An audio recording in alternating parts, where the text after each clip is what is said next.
We are on. Hey, everybody. I'm Tim Shorts, and we got Joe the lawyer next to me. Got Hello. Paul, Taryn Doomsinger, and we got Vance in the other Hey. corner. We're on episode 15 already, guys, on Oh the shit. Shadowdark campaign. Yeah. Yep. So that makes it. Oh, I got to shut off my YouTube thing. Wait, it's got a long delay on the YouTube. Yeah, it's not starting yet on my channel. This is It supposed to be. just Oh, there we started. go. It started. Okay. Did you get yours to stream, Paul? I think so. Let me. I'm going to check it right now and make sure it is live. No, what I had to do is I had to log into Restream, Tim, and then click my It is little live. thing, and it went. You know what I mean? So it was able. I don't want you to hear about you clicking your little thing. I know. So, It wasn't showing in my potential future live until I clicked the switch to add it. In other words, right. You Okay. Yeah. can give me the potential to do that, but then I got to log in ahead of time and do it. You know. Oh, you don't have the potential to do that yet? I did. But Okay. before I didn't, because you had all the channels locked up to both channels, you know, the 2 or 3 that you could stream out. But this afternoon, I logged into my channel to see, you know, is it upcoming live show, and there was nothing there. And I'm like, well, what the hell? I logged into Restream. I saw myself there, and I said yes, you know. And then once I clicked yes, boom, there it is. There it is. So, yeah. Whoops. Very cool. And Tim, I was going to say earlier too, when you released your and this will be news for the people here about your development of a new class. Yeah, and that's why I don't hardly ever ask anybody about the thing I'm doing. Like, I know I'm going to get 50 different opinions on it. So I was like, you know what? Oh yeah. I'm just absolutely putting it out there. I like, ultimately, I'm sure you have good thoughts, but you know, like a director directing a movie in my brain, I already see it. I'm like, this is the way I want to do it. Especially, and it really doesn't matter what the outside noise is about what this thing. Either you're going to like it or you're not going to like it, but I'm putting it out there as is. Right. Yeah, like I learned that lesson a long time ago when I was before I went into college. I was always looking for a writers group. I wanted to get involved with a writers group because I thought that would be helpful and all that stuff. And the weird thing is, as I was already writing, I was getting some things published to these different magazines.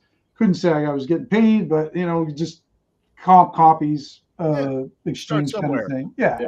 And I was having a good time with that. But I thought, wow, you know, I really want to get with a writers group. Well, then I had then I did join a writers group, and then I learned I will never ever get into another writers group ever again. I mean, the lady who ran the writers group was so idiotic. I don't even have the words to say it. The day that she finally because she had the absolute opinion that there was no discussion for it, that men could not write women. Really? Yeah, I mean, flat. She would use one example and extrapolate it for the entire experience of humankind, pretty much. I mean, that's the way she was. She said that men couldn't write relationships, good or believable relationships, because of this other example.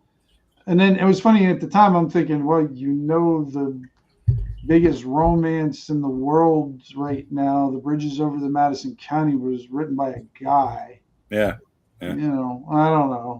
I mean, maybe somebody believes it or somebody likes it enough. You know, but he couldn't write women anyway either. So you remember As Good as It Gets, that movie with Jack Nicholson? Yeah, of course. Yeah. Remember he went in there and he had to force to talk to somebody, and the secretary's like, "Oh my God, I love you," and he's like, "Oh shit, here we fucking go." Yeah. And he goes, "I gotta ask you, how do you write women so well?" He goes, "I think of a man, and I take away all reason and sense of accountability."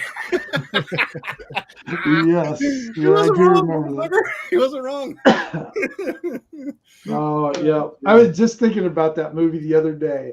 Been a long time since I've watched that one, because that I picked up a Jack Nicholson a biography yesterday, Saturday, and I read it yesterday just as a lazy day thing.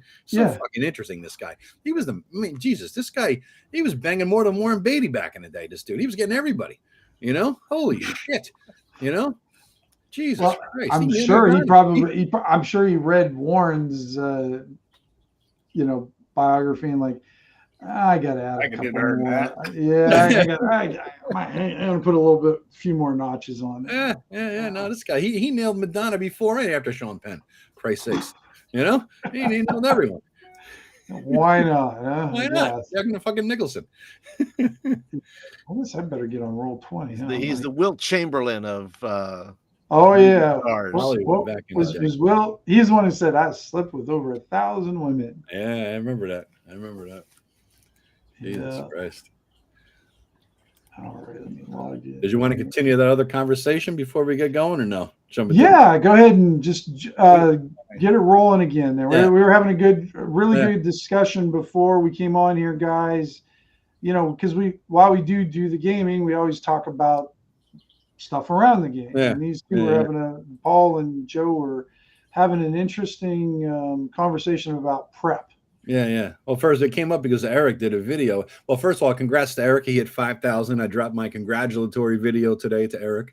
So good job, man. And it was really. And then I believe he called you a railroading bitch. He called me a railroading bitch before that.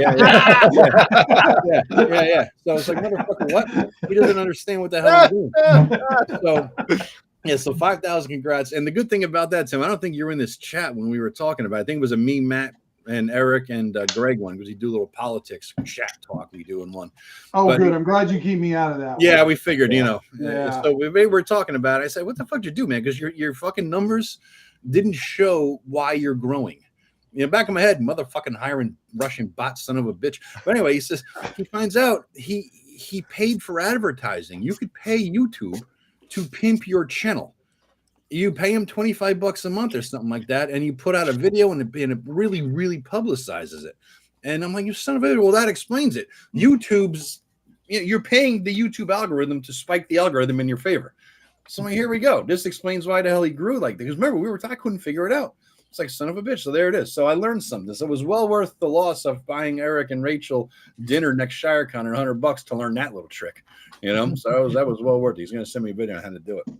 In any case, he did another video talking about essentially the way I run the game and that I do pre-planned encounters. I don't do random encounters. I don't set up.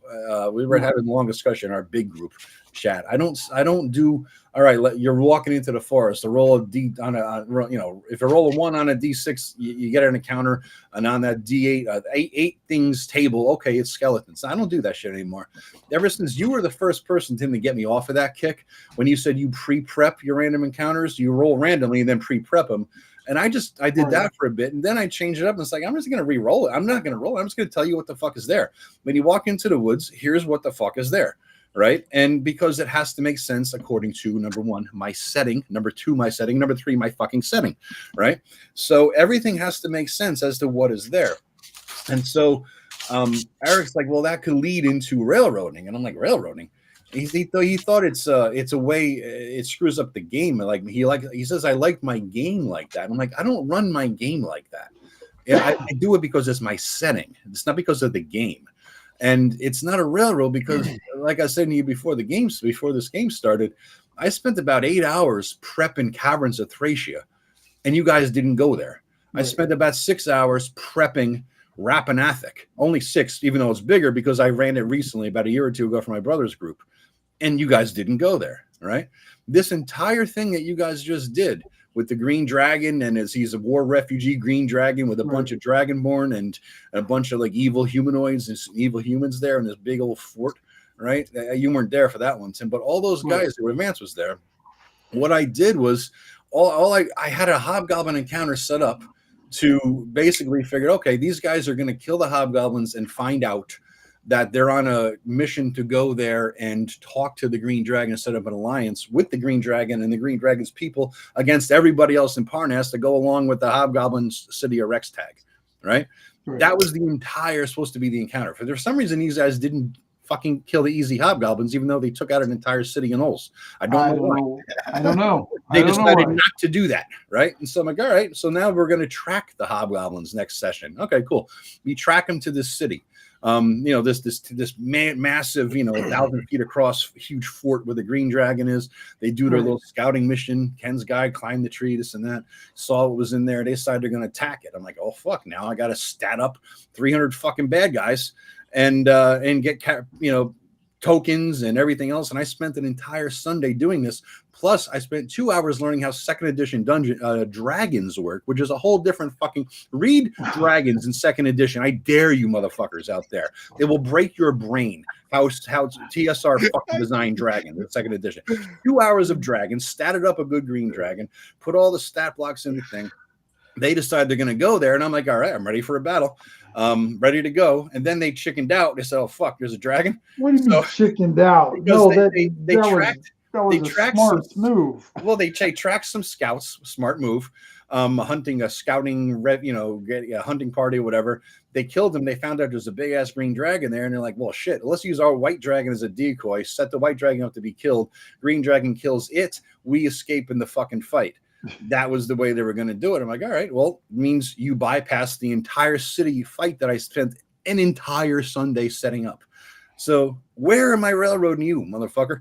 I didn't railroad shit. I'm just prepping and prepping. I spent about 20 hours prepping stuff that I just described, just that little bit that you guys never did. I think Paul's got something to say about that. Well, I was going to say that at this point, I will then now make my case. Yeah. Right. By the way, Paul drinks wine, so anything he says is his fucking sketch anyway. But continue.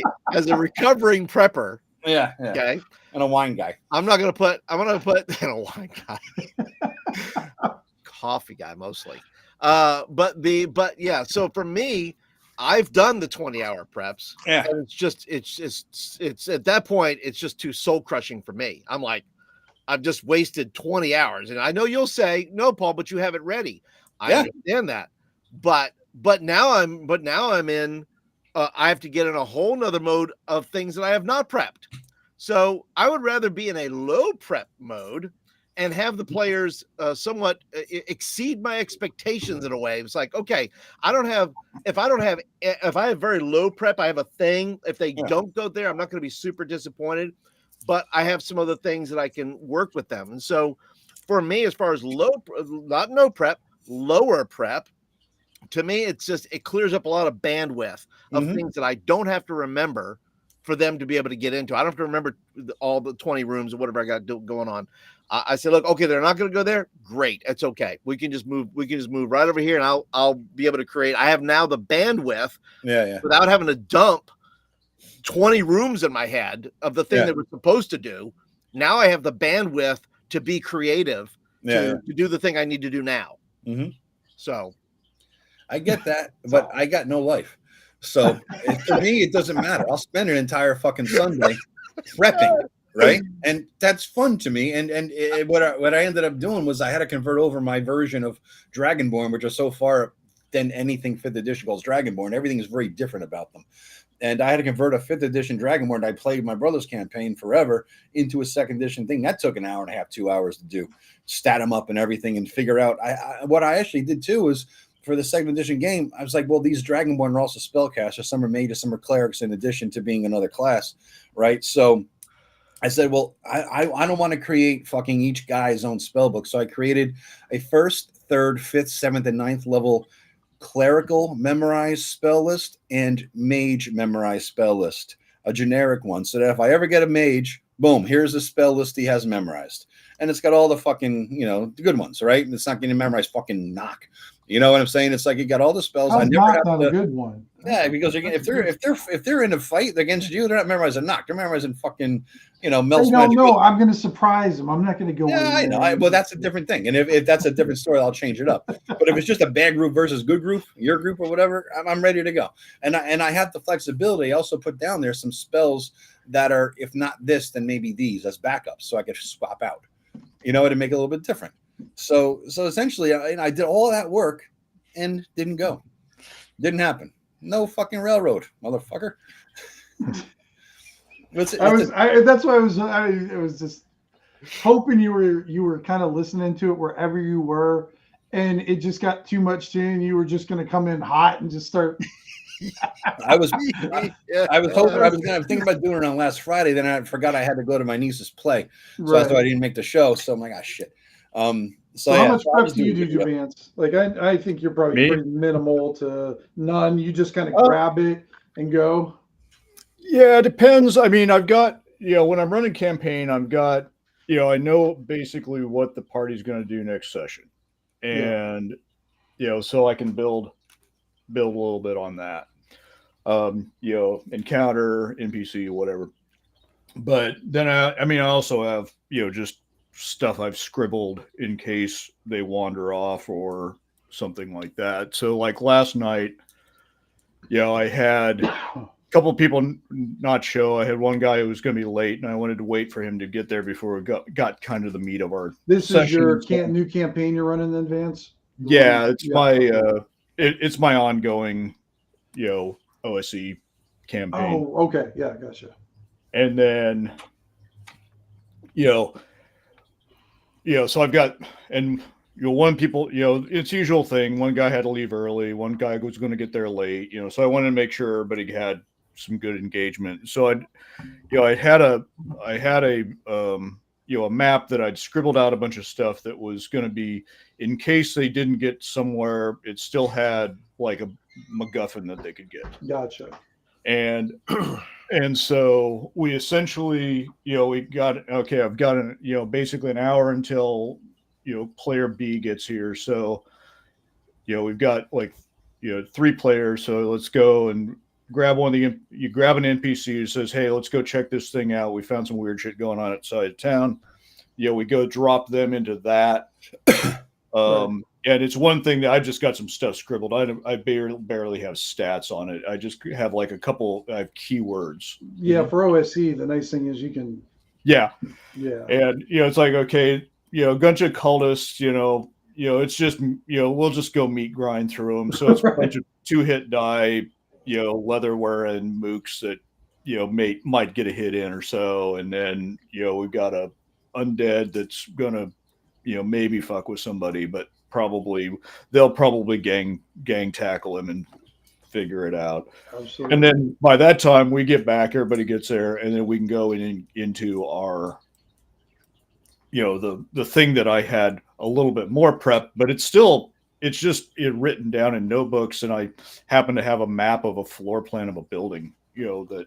Well, you're one of your biggest skills, Vance, is you take anybody's map and you make something out of it. Vance, he always takes my maps and makes better adventures than I do from them. Yeah, he does that all the time. Yeah, they're always pretty good, and they're always got some cool things. Like, that's pretty good. But no, I know you're very good at that. Yeah. So one of the things with prep too, I think most of the people around you guys know what the quantum ogre thing is. Mm-hmm. And I think I don't know if it's considered a bad negative thing or positive thing. I don't think of it either way. It's like a tool. It can be used too much or not enough. It's one of those things that's written as a bad thing because the idea of it is if you're working in kind of more of a sandbox or a campaign situation, it takes away the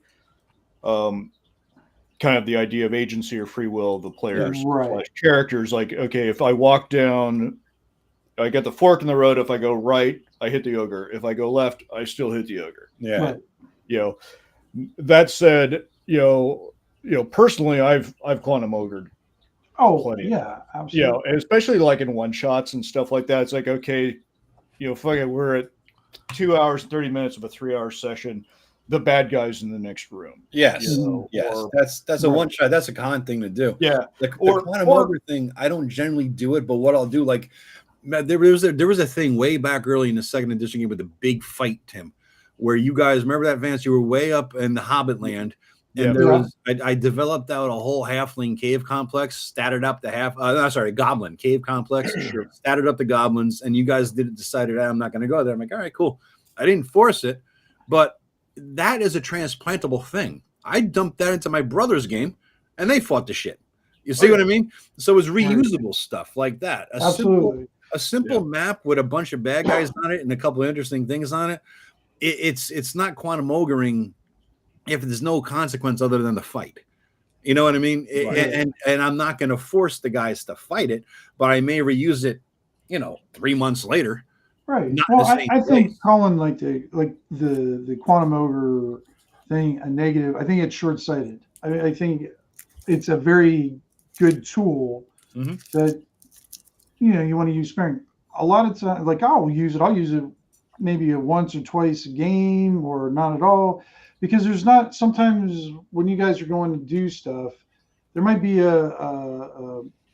it's not the actual, maybe the end event, but because you guys chose an interesting way I wasn't expecting, all of a sudden there might be like a little clue or a little piece of something there that's going to help you out now with the end event. So all of a sudden that wasn't there before, but because I don't have anything, the easiest way to say how I do it, I create situations, not solutions. Sure. And so if you guys go off in a direction I thought was pretty interesting and I hadn't thought about it, and I think this, then I'll start going, okay, well, this will, for doing that, you might find something different than I didn't expect that would help you later on down, or might be a false, something that might seem like it's going to be helpful, but then you guys drink it or try to pick up a rose smelling bow and get possessed or something. Right. That could happen. Yeah, it happened. Well, it's the idea of like, if we go down that other alleyway or something like that, I was just listening to a thing about having, kind of like if you're like in a mystery or, similar situation where you have the idea of having a surplus of clues, essentially. Yeah. So, it's the idea of it's not hinging on the players finding X. We've got a few other things. So, okay, if we go down the other way and we just happen to find, the body in the alley instead of, finding the package of letters, right? There it's still something that moves the story forward. For the mystery stuff, I subscribe to the more of the gumshoe philosophy, and that's where it's not a matter if they find the clue, it's a matter of what they do with the clue. Yeah. And it may be the reasoning too, right? It may not be the reasoning or the story building part of that is open to configuration, right? Versus what maybe the path you thought. I was thinking, Vance saying about the letters. I had a player one time says, well, I wanted to check this guy's pocket for something. And I think I want to say that I did, I can't remember if I rolled it randomly or whatever was in his pocket, but there were letters there, and come to find out that just added to the story that says, hey, that the reason the guy did it is he was writing letters to this woman. And now that's why he's out here, trying to fight dragons and do things and whatever he's doing. The question is this: do you tell your players that you've done a quantum ogre? Do you tell them? No. Okay. Well, then the players don't know that they've lost agency in that. No. But no. I don't think, I think if you have an adventure like we were saying, like a one shot or something like that, so look, that's the point of the adventure. If that's the thing you've set out to do. Right. And my ogres aren't like I don't, I guess in a way my quantum ogres aren't an ogre yet. I don't I don't know what I'm going to put in your path until it seems like it makes sense. Does that make sense? Yeah. Those letters, I didn't say they were supposed to look for, or they didn't know about the letters. And like you did, you just made up the letters to put them in there. So you kind of quantum put them in there that way. They just appeared because all of a sudden now you wanted them there, and it made sense to the story, and then had a lasting effect. And that's what more I do. So it's not like I have a clue or a ending in mind that I kind of, quantum them into. It's more like I'm going to add this now because it makes sense and it does drive the story, or you guys do something incredibly interesting or incredibly stupid or whatever extreme you guys tend to go into. Yeah, well, right. It's much more fun. The what may remain the same, but the how and the why is completely flexible. It's flexible. Fluid. Yeah. Right. That changes the end game. That changes actually maybe what happens or why, and changes the decisions as they go along. Hey, Ron, no, we're just kind of talking about the game. Yeah, we haven't got started playing yet because we always bullshit. At least before or after, we kind of have like meta game conversations because I don't know. I just like having that. We haven't even done the cool thing of the week yet. Yeah. Well, it gives time people to find us too. I mean, you can start right at the very beginning. And there are people who are very good about this. O'Neill and Erudite DM. Those guys, they show up on time. There's a lot of people that's like, we don't even show up on time. Well, we don't even show up on time either. Right. Yeah. How many viewers we got, Tim? What are we looking at here? We're up to 10 right now. We were up to 12 at one point. Okay.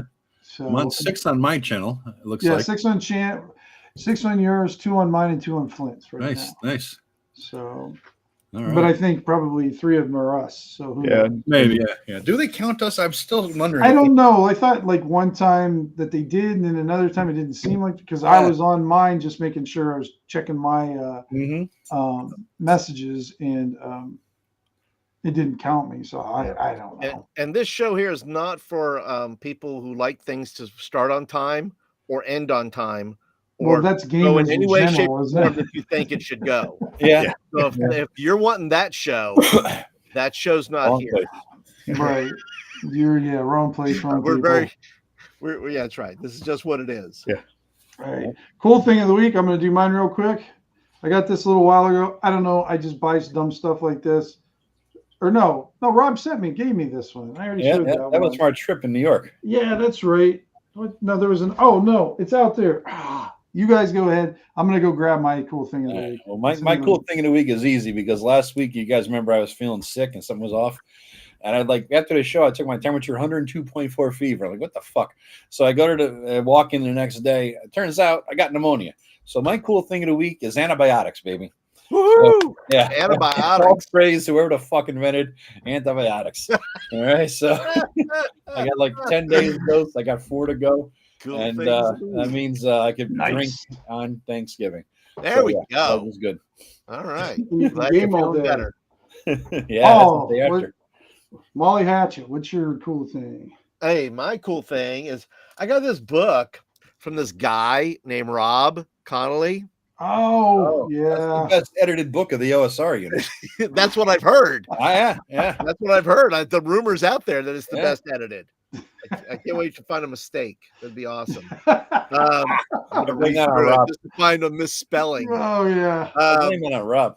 But I'm oh, really? Blame it on Rob. Okay. Yeah, it was perfect when I gave it to him. Rob pulled a Rob and fucked it up. Tim knows what I'm talking about. Clearly. So yeah, I finally got this, and I also have his the Island of Pyreid. Pyreid. I didn't like the name. Excuse me. Yeah, it's weird. Should have heard the first one you wanted. Oh gosh, yeah, I kept on, because one of Rob's things is he makes names that just make you kind of, it just sounds weird. It's the Ed Greenwood effect. That's what I always call it. He just makes up words that are just like, I don't even want to say that word. Right. I don't even want to say it. Yeah. Right. I don't even want to attempt to pronounce it.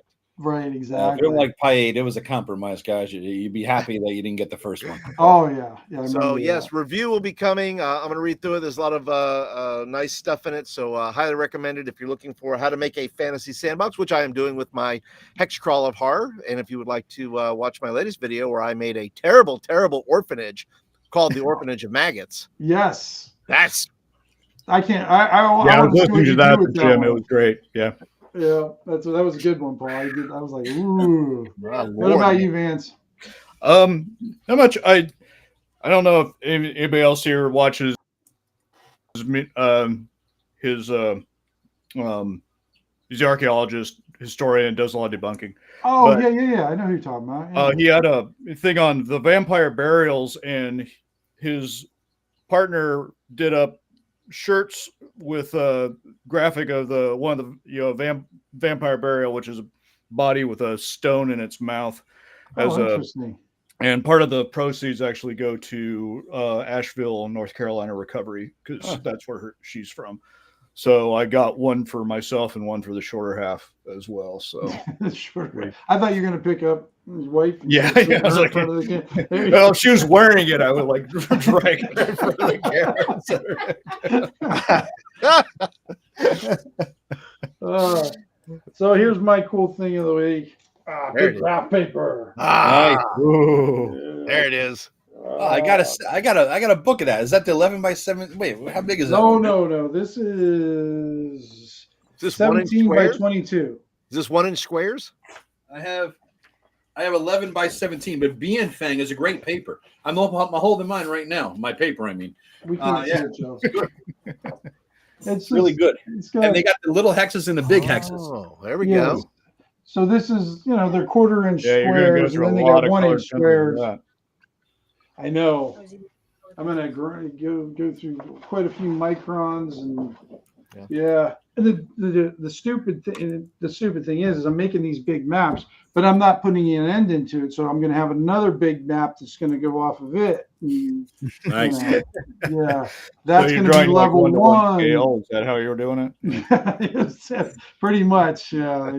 Where'd you get that? The only ones I've seen, the biggest ones I've seen are 11 by 17. I didn't know they came bigger than that. Yeah, this is Hobby Lobby. Oh, really? Yeah. Okay. There's some around here. And you say there's quarter-inch squares? Yeah. So they're the standard 1/4-inch graph. So four per inch, but then it has an inch grid too. So it has a 1/4-inch grid. And I don't know if you saw then it's got a 1-inch grid also. Yeah. I saw that. Yeah. So yeah, it's pretty good. And I got some other alcohol markers, which are, nice. I watched this one mapper on Instagram. I can't think of her name. Soul Punk Girl or something like that. Mapper Soul Punk. But she draws maps all the time, and she does such a beautiful job with her maps. And then she uses these alcohol markers to kind of color in the boundaries and just kind of give a little texture to it.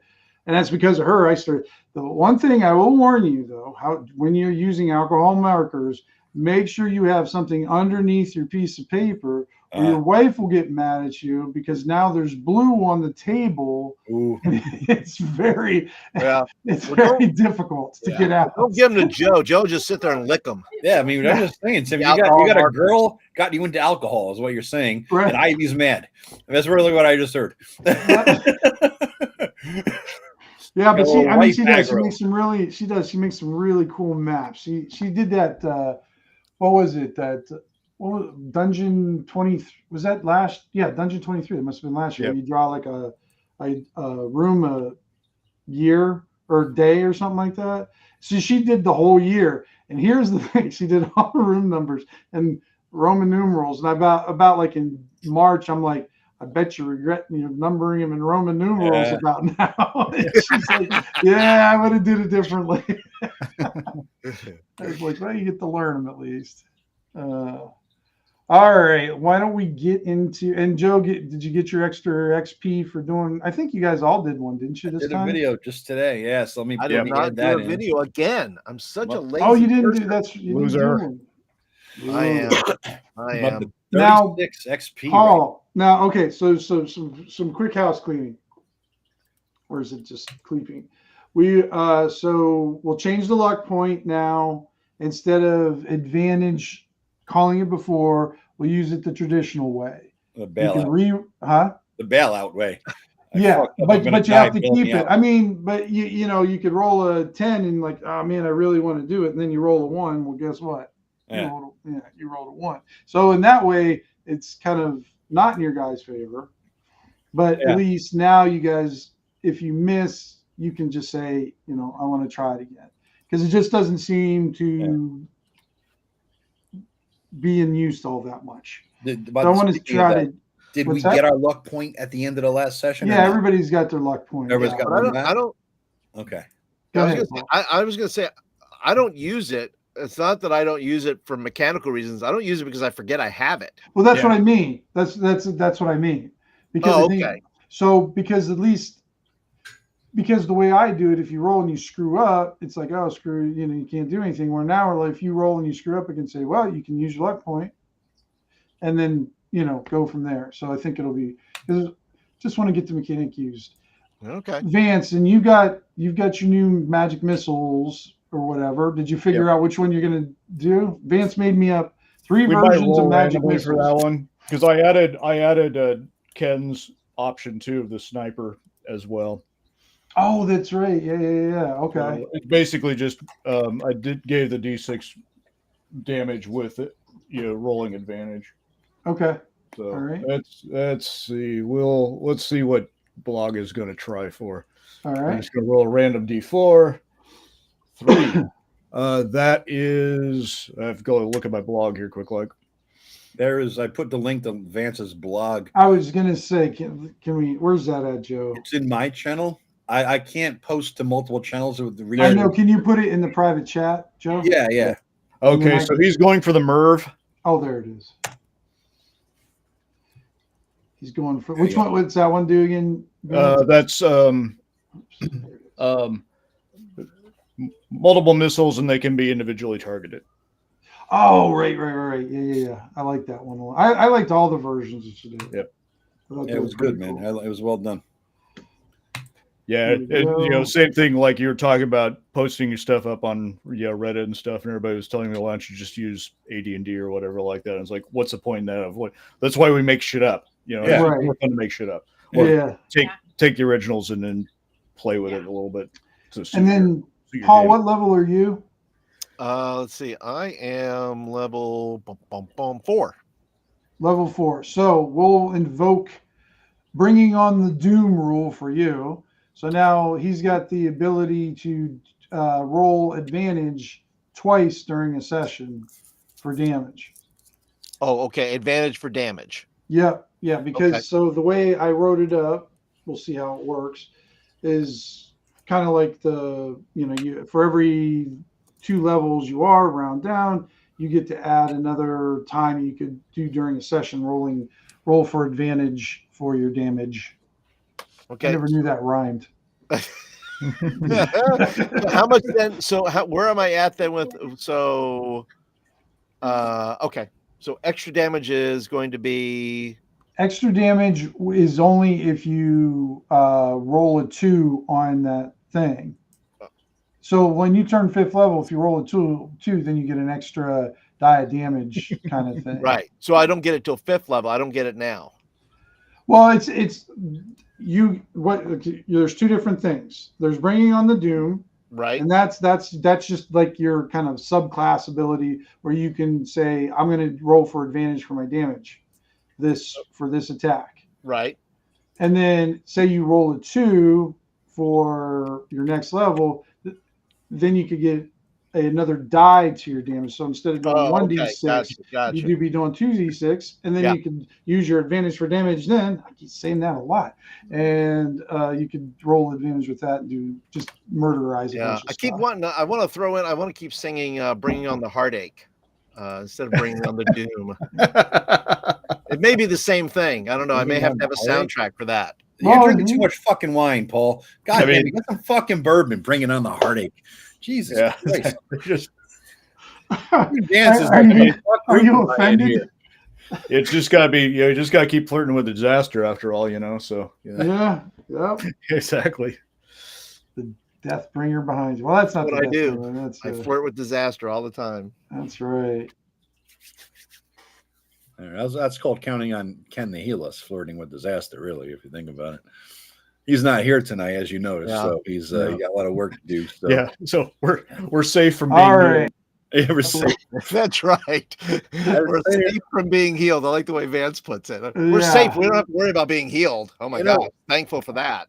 Infamously, Tim and Tim created this thing, and I've used it in multiple games with these Hugo's healing potions, where there's a 1 in 6 chance it just fucking doesn't work.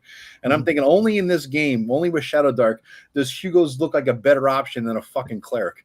You get a better shot. Well, it's your only option. Yeah. So, all right, I'd say, Paul, since you didn't do a recap, do a recap now. Well, the recap is that when last time we left, we were we were down in that cavern there where the Cardmaster was, underneath the city there, and there's a lot of backstory going on with Columbo and Draymond. They were brought into these visionary kind of places, and then they left these portals open. Like, it's like they didn't shut the door. Like, Look, it's like talking to your children. Shut the door. I tried. Why are we leaving the doors open? You're living in a barn, and so portals are there, and monsters are coming through. Okay, so then we have giant, giants, rock people, or undead. Excuse me, undead giants that are unbelievably difficult to battle with, especially when you decide you want to throw your great axe, as somebody did. Just slips, just has slipping through my fingers. But we found out too that the card master, we don't know where he went. I don't think we even know where the people that disappeared into the cards. We never found that out. No, we didn't learn shit. We didn't learn absolutely nothing other than the fact that we're just getting in trouble. But lots of other cool stuff happened, I think, too, with just the backstories of Columbo and Draymond. Blaga is somewhat, I'm trying to remember, is he currently free from the power of the bow? Yeah, I'm free from the power of the bow. I was able to return it to the that's right, to the guild, and they put it back in the storeroom where that's right. And that's right. And Taryn says he's not going in there. He's not dealing with those people again. So he said, I'm not going in there. And so we are now sitting in the city awaiting some other task. No. We got a whole shit show going on because we're walking down the fucking street, me and Blaga. Oh, that's right. Punk ass bitch of a fucking dwarf. I smell we got the dwarves that I smell costing you for the So I was like, I threatened to cut his head off. Yeah. And I'm gonna call the guard, and he sent his little bitch goon to follow us. I'm like, well, we better get to the mage guild to let him know there's a portal to hell open. So we get there, and the bitch was like, I'm gonna tell, you're in trouble. So I punched him out, knocked him out, and threw his ass outside. Right? So he's done. So he's out of it. So it begs the question, if he doesn't report us as to where we go, we don't they'll never find us, really. I asked the mage lady who gave her back the dagger. I asked her, hey, can you hook us up here and back us? And she's like, hey, my problem, you asshole. You fucked up the whole plan. Yeah. So basically, we're on our own. We got to go to the Adventurers Guild and get Denny Crane to fucking represent us. So that's kind of, I think, where we left off with that. Me and Blaga were heading to the Adventurers Guild to, number one, try to maybe get a lead on where to sell these 3 mythical coins we got. And then 2, hey, we got an incoming issue with some dwarven assholes. But these dwarves, I'm wondering how they're going to find us. That's the one thing. Oh, well, if they're mages, the mages will find you. No, the mages have nothing to do with this. The dwarves, those bitch dwarves, are the ones who are going to you stole my coin. Oh, they're just going to sniff you out, Well, they're going to hire a mage to find us. Oh, they could, but then I'm going to hire a mage to do a detect lie, and then let's try. So we go to Adventurers Guild, and we gotta hustle there, I think, and make our way there. I think, Blaga, and I think we're gonna meet you there, Taryn. Yes, you know what I mean? Yeah, you were over buying yet another set of armor. Yes, exactly. I go through armor like nobody's business. I go through armor, and I got to repair my armor at some point before we go into another deep hole in the ground because I got some damage due to the last fight. But yeah, so that's kind of where we left off. So. Tim, are we still in the Mage Guild, Blaga and I? And the guy's still knocked out? Which guy did you knock out? The little weasel. We were on our way. I think we were basically walking out. Yeah, we're about to leave the Mage Guild. That little weasel I punched out and knocked him out. Yeah, he went running back to his. No, Vance. He's knocked out. I thought he went. For some reason I thought he was running off to the. No, I punched him and knocked him out. Remember, we had to figure out what his concussion damage and how much hit points does he have. Yes. Okay, so we're just going to leave him out cold in the floor of the Mages Guild. I threw him outside the door of the Mages Guild. Yeah, he did do it inside. Yeah, there was a bum rush involved. Yeah, I threw him outside the door of the Mages Guild. So on the way out, I'm going to kick him 3 times in the balls and then walk to the Adventurers Guild. Oh, here we go. When he wakes up, he'll have some issues. Maybe a little swollen, is what you're saying. Oh, oversized, yeah. A little swollen. Oh goodness. Mackerel. So after the nut mashing, with the heel of the boot. So are you going to the Adventurers Guild, you said? Yeah, when you got to hire Denny Crane. All right. So on your way over there, you see it's kind of midday. It's got this is the festival's last day. So you see it like kind of right where you're walking through. They almost have not almost. They have a large edifice of what would look like a hollow man. But there's people are stuffing things inside of this hollow man. Okay. Is Nicolas Cage in there? No. Oh, okay. No. But who was the other? Who was Wicker Man? I can't think of his name now. It was Sauron. Yeah. Christopher Lee. Oh, look, Christopher Lee. Yeah. But so you have a group of Sarath people who are taking people donations. You see quite a few people bringing them things to something was going on wrong with Ivy, and she just laughs really weird. Okay. Jersey. I mean, Jersey. Yeah, I know. Well, it almost sounds like she's choking and hiccuping when she's laughing. Sometimes I gotta kind of keep it out. Yeah, be careful when they get that crazy laugh going. Exactly. Something's probably going down. Right. She's probably watching Friends or something. Yeah. Or Jersey Shore. No. She's from Jersey. She's not. Well, nobody from the Jersey Shore is from Jersey. So that's true. All Long Island. Yeah, all Long Island Guidos. Right. They're all exactly. But so you see a group of people lining up, giving donations to these priests of Sarath, and they're taking these donations and they're putting them in this edifice of this giant humanoid-looking thing. Donations of what? They're wrapped up, like they're in bags or wrapped up in like paper or cloth or some sort of thing. So from what you can tell, Taryn, just kind of glancing by, you can tell some of them. You hear that there's chickens in some of them. You hear that you can kind of tell that maybe some of them are like a sack of potatoes, or some are just unidentifiable. But what it looks like is they're offering something that they can maybe like afford, depending on the person. Okay. Because as you guys are walking by, you see the folks that look like farmers. They're donating more like food items or small game.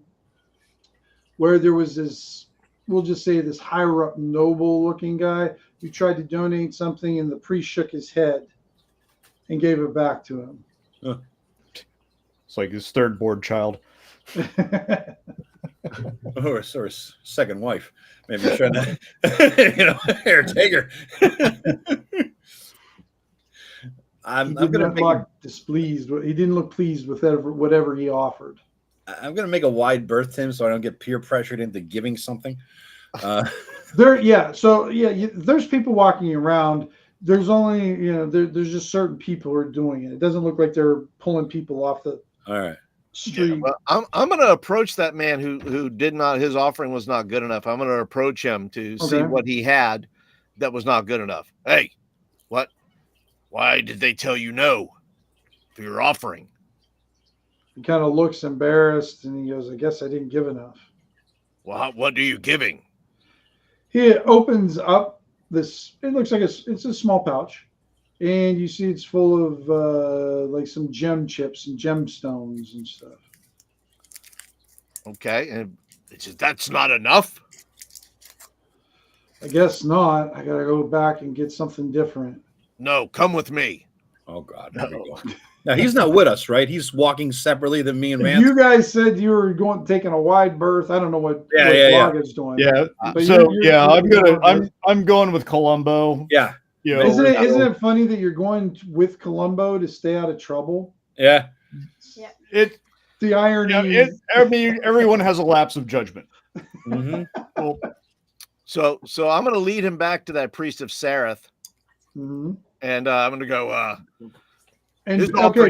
So let me give you a quick thing before you go over there. All right. So the priest of Seraph looks like the low end, like the lowest end of a priest. Like he's like a 12-year-old who his dad was the coach and he got the start. Okay, kind of thing. But but around him there are some serious looking guys, some big guys that are well armored and definitely none of them would be confused with having a sense of humor. Oh, well, okay. So just so you know the kind of layout there, because some of the gifts that they're getting set aside. Not all of them are being put into the giant. Okay. Well, I'm going to go over. I'm going to ask him and say, why is this man's offering not good enough for you? It's not good enough for Sarah, sir. What would you like to donate? Let's see. How about both your hands? And when you see that, one of the guards, one of the guards comes up. You need to move away now. And he pulls out. He's got a long sword. He pulls out like the beginning of his blade. He doesn't pull it all the way out, but he's getting it ready. Okay.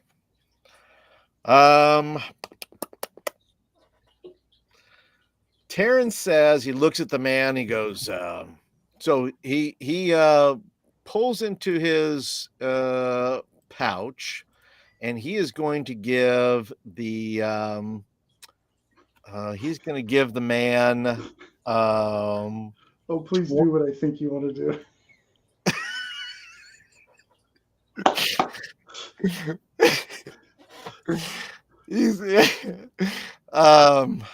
He's going to give, I don't know if I'm going to do what you're going to do, but he's going to give the man 20 silver pieces to. Oh, okay. I thought you were going to, I just had this image of Taryn reaching into his pouch and then pulling out his middle finger. Yeah. That's what I got for you. Yeah, that would have been fine, but Taryn is he has a fair intelligence. He can read a room. Sure.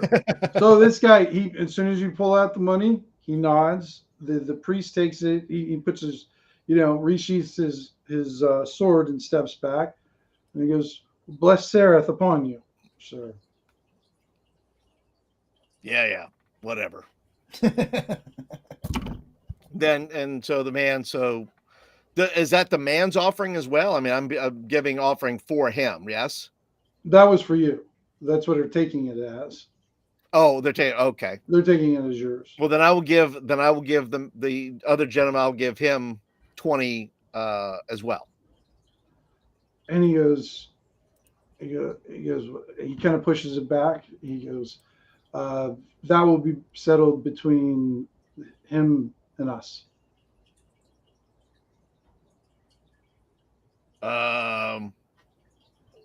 If he has an offering to give, why can he not give it? Sereth requires more for him. And why is that? Sereth sounds like a douchebag. Sereth works on a rolling schedule. So the big guy steps forward again, and he goes, "You need to leave now. Thank you for your donation, but leave now. And don't confuse this for a conversation." Is this the 12-year-old saying this? No.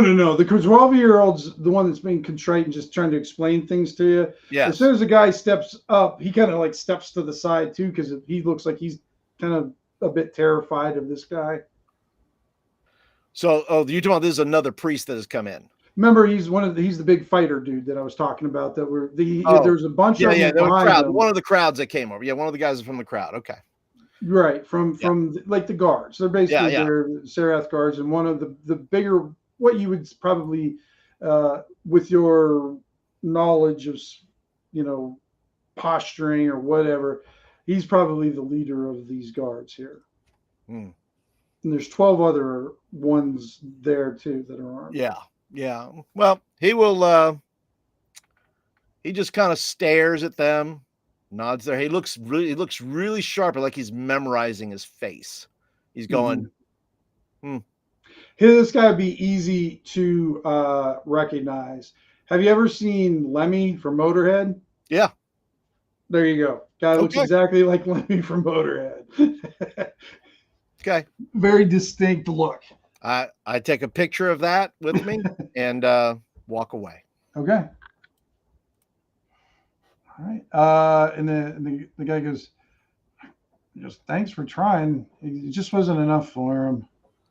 But why is your case so different? And why is Sareth judging you so harshly?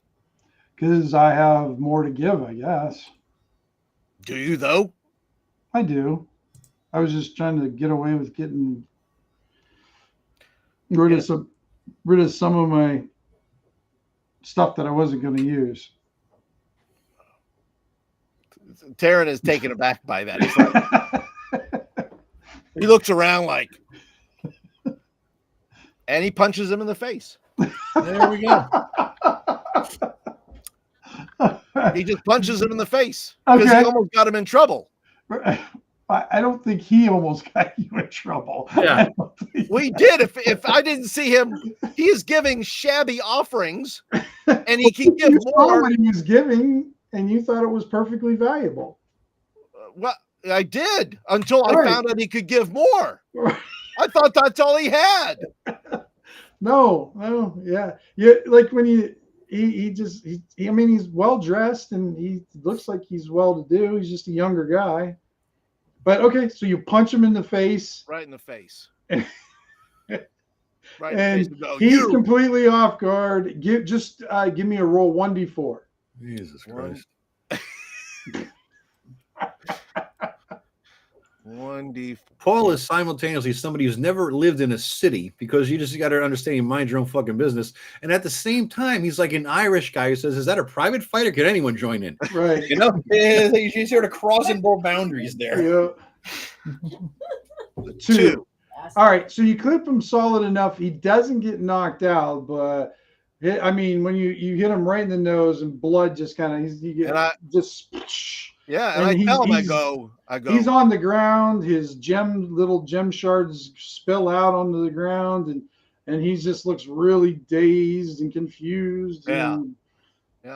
So I tell him, I say, look, don't be a cheapskate. And he looks up at you and just shakes his head, and he's like holding his nose and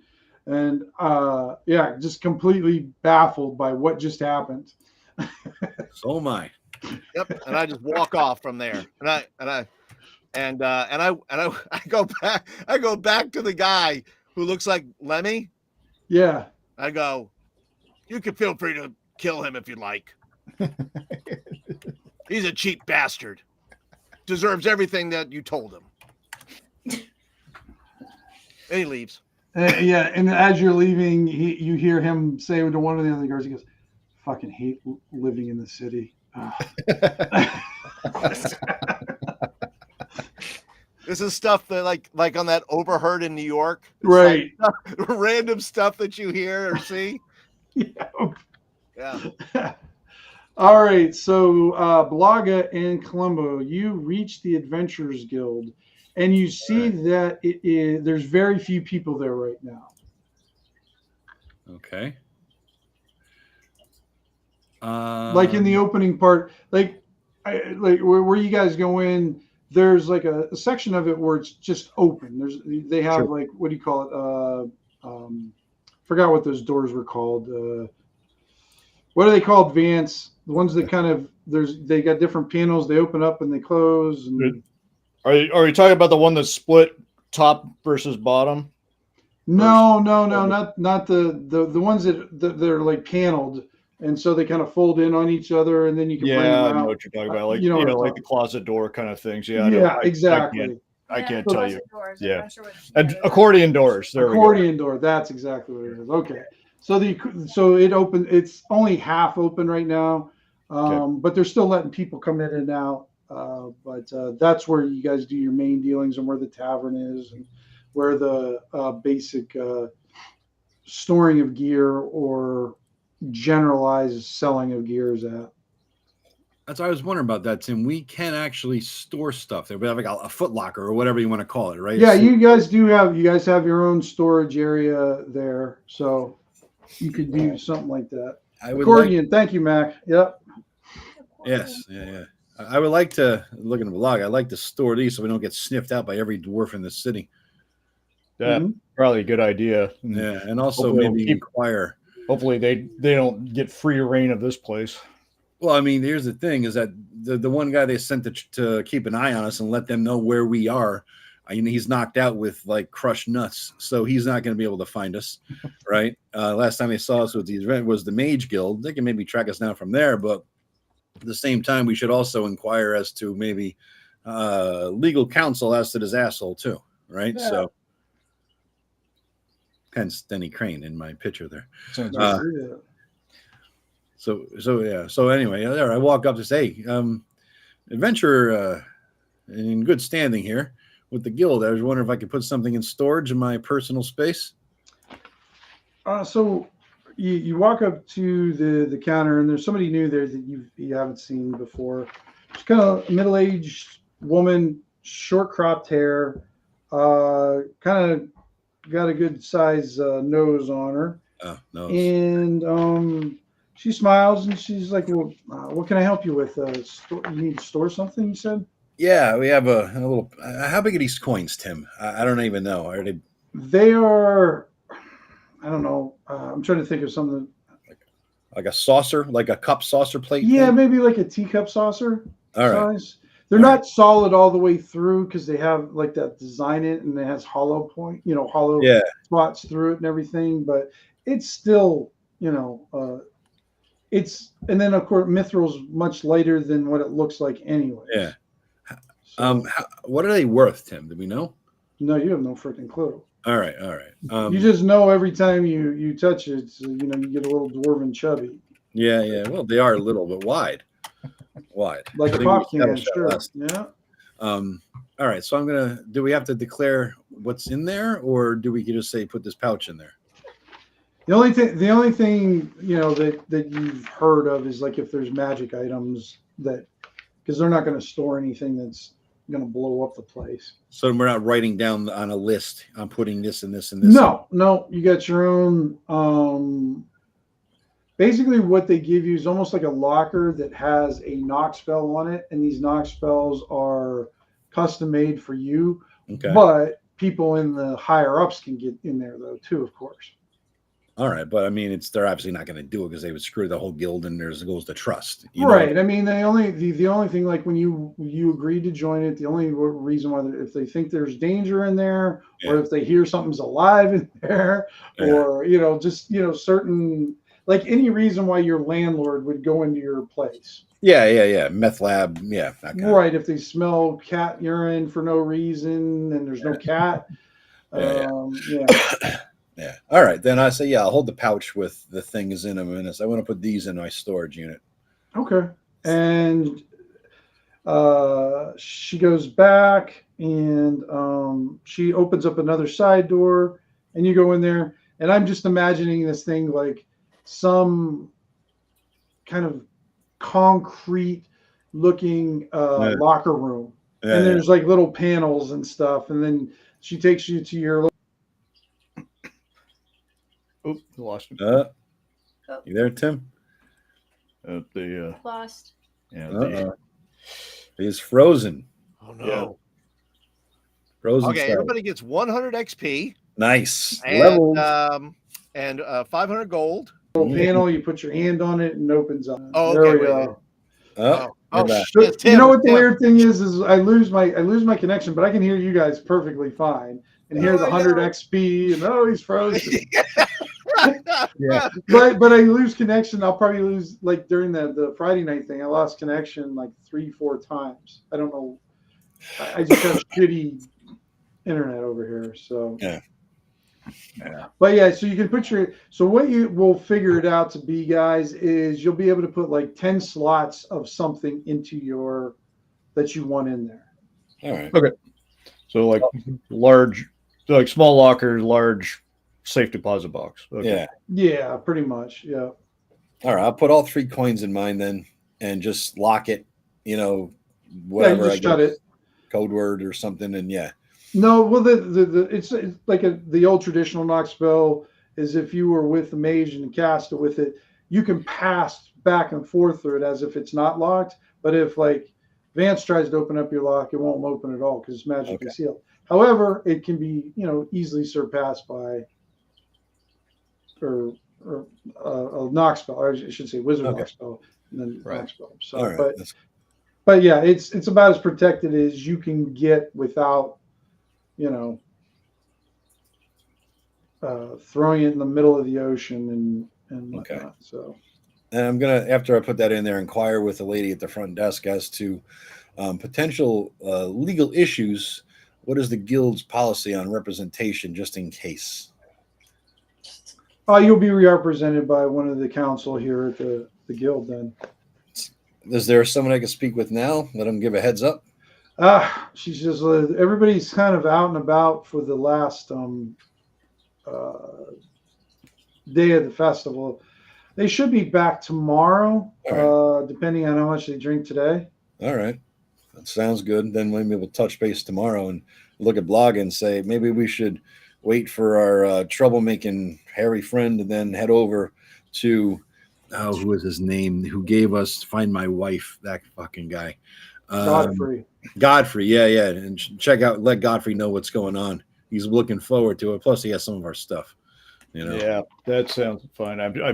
I'm sure that Darren's just going out there doing the Lord's work or something. Yeah. It shouldn't be any problems or anything. Yeah. So let's wait for Taryn, and then we'll find Godfrey and talk to him. Yeah. As long as he doesn't get, Is that where you were headed to, Taryn? Oh yeah, it's probably on my way to find them. Okay. Yeah, you guys are leaving as Taryn's coming back out. You see that his right hand's got blood all over it. Great. As usual. As usual. Taryn, I see you got new armor. Where did you get that? Down the street. It was a nice little store down there. I have a running thing with them because I seem to go through a lot of armor. Noticed that. You must have a revolving line of credit and this frequent flyer card and all that too. We're on a first name basis. Yeah. Maybe you give me a friends and family discount. I need to repair some of this masterwork. On the way to seeing Godfrey, Tim, maybe we could go. Is this Godfrey on the map that I'm pointing at here, Tim? Is this him here? Yeah. All right. Wait, is that it? Yep. That's all right. That. All right. So let's walk to the armorer he was talking about. Okay. Maybe take some of the back ways rather than so to avoid the traffic. The armor, I can't remember. Where was it, Paul? I think it was in the I have to mark that. I keep forgetting where that's at. I am almost sure. Was it not where's it at? Right. Hard to see the blue. Is it over here somewhere? I think it is. We'll put it right there. I'm almost sure it was kind of around that area. Okay. Well, that's kind of we'll shoot across there and then shoot up the Godfrey, but maybe take some of the back ways so that these assholes don't see us. Which assholes? Yeah, the more specific. And also the party. Like do it this way, Tim. Okay. Yeah. And then go that way. All right. Sounds good. And as you guys are walking this way, you see a group of city guards grouped together. Usually the groups of city guards that gather together are usually like 4 to 5 is what they travel in, the guard patrols and everything. But there's like 20 city guards in one spot. And there's, and they're not kicking the shit out of somebody in the middle. They're just all standing around. Is it a donut place nearby? They're not giving anybody the business. Yeah. Is there a donut place nearby? There is no crawlers to be found anywhere. Dunkin'. All right. No Dunkin'. Big crawlers. Use a crawler now. You got it in my head. All right. Let's maybe without making it obvious we're avoiding him. I don't see why we should not avoid him. Especially with Taryn in the group. So you're going. Well, they're almost taking up the street, trying to get through. Yeah, I was thinking of these alleys between buildings, though. Right? Okay. Yeah. Okay. And yeah, then that's not a problem at all. And you go through and you end up at the armor. Okay. All right. Good. Yeah. Safe. We avoided another Terran situation. All right. Yeah, certainly ready troublemakers. Yep.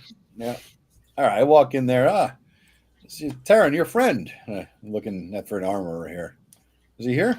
Yes, he's right over there. Good sir. I'm looking for some armor repair. And you see this very muscular woman pop out from behind the counter. Ma'am. Sorry. And she's like, that's pretty nice armor. Yeah. It's good work. I got a little damage. She kind of looks at it. What did this to it? I fucking forget, actually. Was it the ice thing? I think it was the undead stone giant you were fighting. Oh, I got beat on by a guy with a big rock. Yeah. Wasn't him looking at Terran. Somebody else. All right. Well, what can I do for you? Looking to get some repairs done to it. I'm not sure what it would take to get it done and how long it would take. Roll me a d20. Do I want high or low? Low, in this case. I got a 1. And then I got a 2. It's both low numbers. Right. Well, we got a lot of people who are getting repairs, and our repair guys at the festival today. So you're looking at probably 12 days out. 12 days. Jeez, Yeah. I was hoping to get it sooner. You know who else might be able to do it? Any other people you trust to refer? I mean, yeah. Maybe I'll give you a referral fee, a couple of silver. No, I'm not worried about that. I'm just trying to think who might help because the guy we have repairing the armor looks like he's the one who made your armor. Oh, all right. Well, then he would know how to do it best. Yeah. Right. So what I can do in the meantime is I can sell you another set of armor. I don't want to buy another set. I mean, I'm hoping this one would. It looks like you go through your armor pretty quick. I mean, sadly, that would be the situation. He does not go through his armor faster than me. That is true. No. I mean, Taryn, you keep on coming in your loincloth. Yeah, but you like it. Don't lie. She nods her head. Yeah, I've seen worse. You saw anything through that hair? I don't know how you saw anything, but whatever. Let's. You're an adventurer, right? And you look like you go through a lot of stuff. Well, one thing, there's 2 ways you can do this. You can hire a guy from like one of our apprentices and stuff through the blacksmith guy, and hire him on as a henchman, and do what you normally do, or you can wait long delays to get your armor repaired, or you can buy 2 sets of armor and wear one while the other one's getting repaired, because I guarantee you whatever set you buy is going to get damaged, and that's one's going to need repaired, and hopefully by then the other one will be repaired. Lady, you make some sense. I make sense because I like making money too. So why not sell you another set? Yeah, you make some sense. What would another set cost? Of that? Yeah. I can't remember, Joe. What was the cost of was it chain or plate that you had? This is chain because plate takes away something your from dex. me. Yeah, your dex. Yeah. So it's master. So chain times 100. Times 100? Okay. Yep. Where's the goddamn? Or wait, no. It wasn't 100. I think it was 10. Yeah, 10. Yeah. Sorry. Yeah, I'm just looking for the damn. Is there an option to lease instead of buy? I was actually wondering that. No. Kind of like Renaissance armor. Unfortunately for adventurers, they tend to. I'll tell you what. I'll just take a regular set of chain for now, and you guys can repair the masterwork. The masterwork just gives me the +1, right, Tim? Gives you just +1. But the thing is like, say you would have gotten hit by that creature before, there was a chance it could have just destroyed the armor. Yeah. So, all right, I'll give her the 60 now for the regular. Okay. And that's still 2 slots, so 195 I'm down to. Because once I got to wait till I sell these freaking mithril coins to get the money, Right. All right. And then I'll add so I'll just knock down 1 off my AC for now. Right. 19. Okay. All right. So, Taryn, what are you going to pick this time? What do you mean? What am I going to pick? I can't remember. Do you have armor on now or not? Yeah, I bought chainmail. Oh, you already did buy. Okay, I thought you had to come in and buy more. Nope. I've already bought chainmail from the last time. You broke my chainmail last time, so I came back and I bought some more. Okay. So, anything else I can interest you in? We have some good shields over here, and we've got a couple things coming up. If you guys want to put down a deposit of sorts, we can get you into our specialty buyers club. Jesus Christ. Darren's like all in. He's like, "Oh, tell me more." It's like, I like to feel special.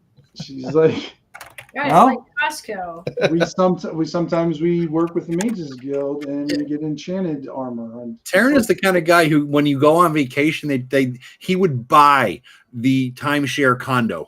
He's that guy. I might. You might. I might.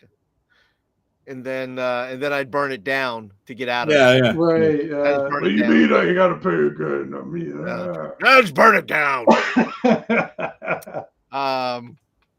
Yeah, he doesn't know. I mean, he's like, what kind of mage's armor do you have coming in?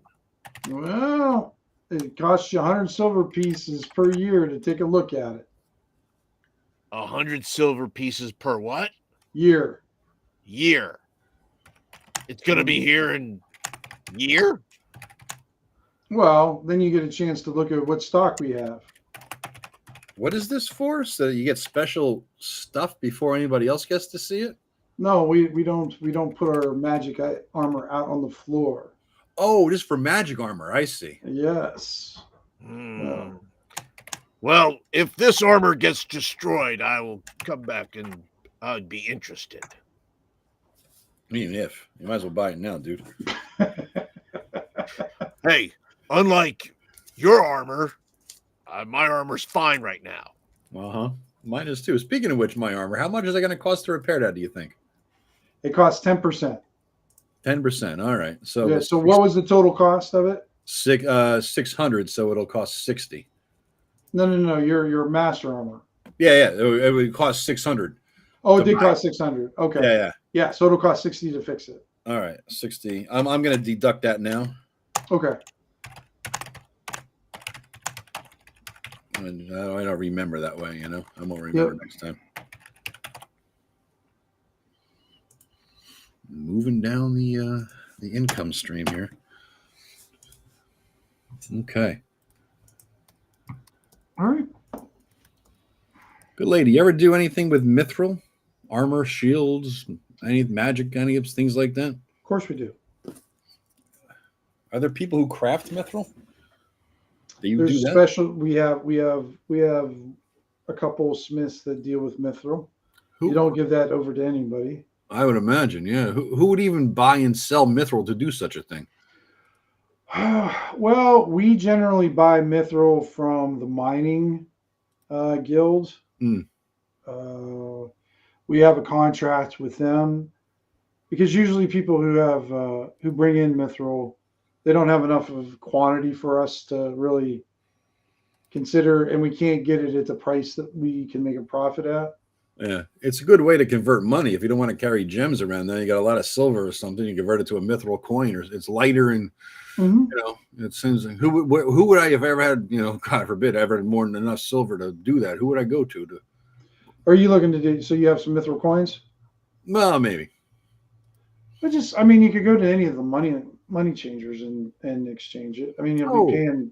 Well, the problem is it depends on who your mithril coins are minted by, because they do a conversion cost, and sometimes it is Can get expensive. What about an antique mithril? Well, it depends on what kind of, because we do have collectors around town, and who knows, they might pay if they find some historical value or a collector finds some significance in it. Who knows how it could be worth much more. All right, that sounds good. I think we appreciate your advice. Yeah, not a problem. Well, you've been a good customer so far. We'll get your stuff fixed up. Taryn's always in here, so. Yep.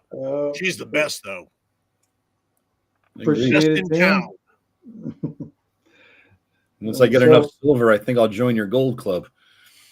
It's worth it. Sometimes we have low stock on there. It just depends because we do have a lot of people who are members, and they come through, and we've got some adventuring groups that hit it big. They come through and wipe us out of armor. It's not like it's an extensive collection, but sometimes we get some really we have to work with the Mages Guild, and she looks over at Blaga and that, and sometimes they have interesting effects on them, so that we don't know until afterwards because none of us are mages here. So yeah, you don't want to pick up a piece of armor, for example, and then be cursed and you can't use anything else other than that. No, that's part of the contract. No curse stuff.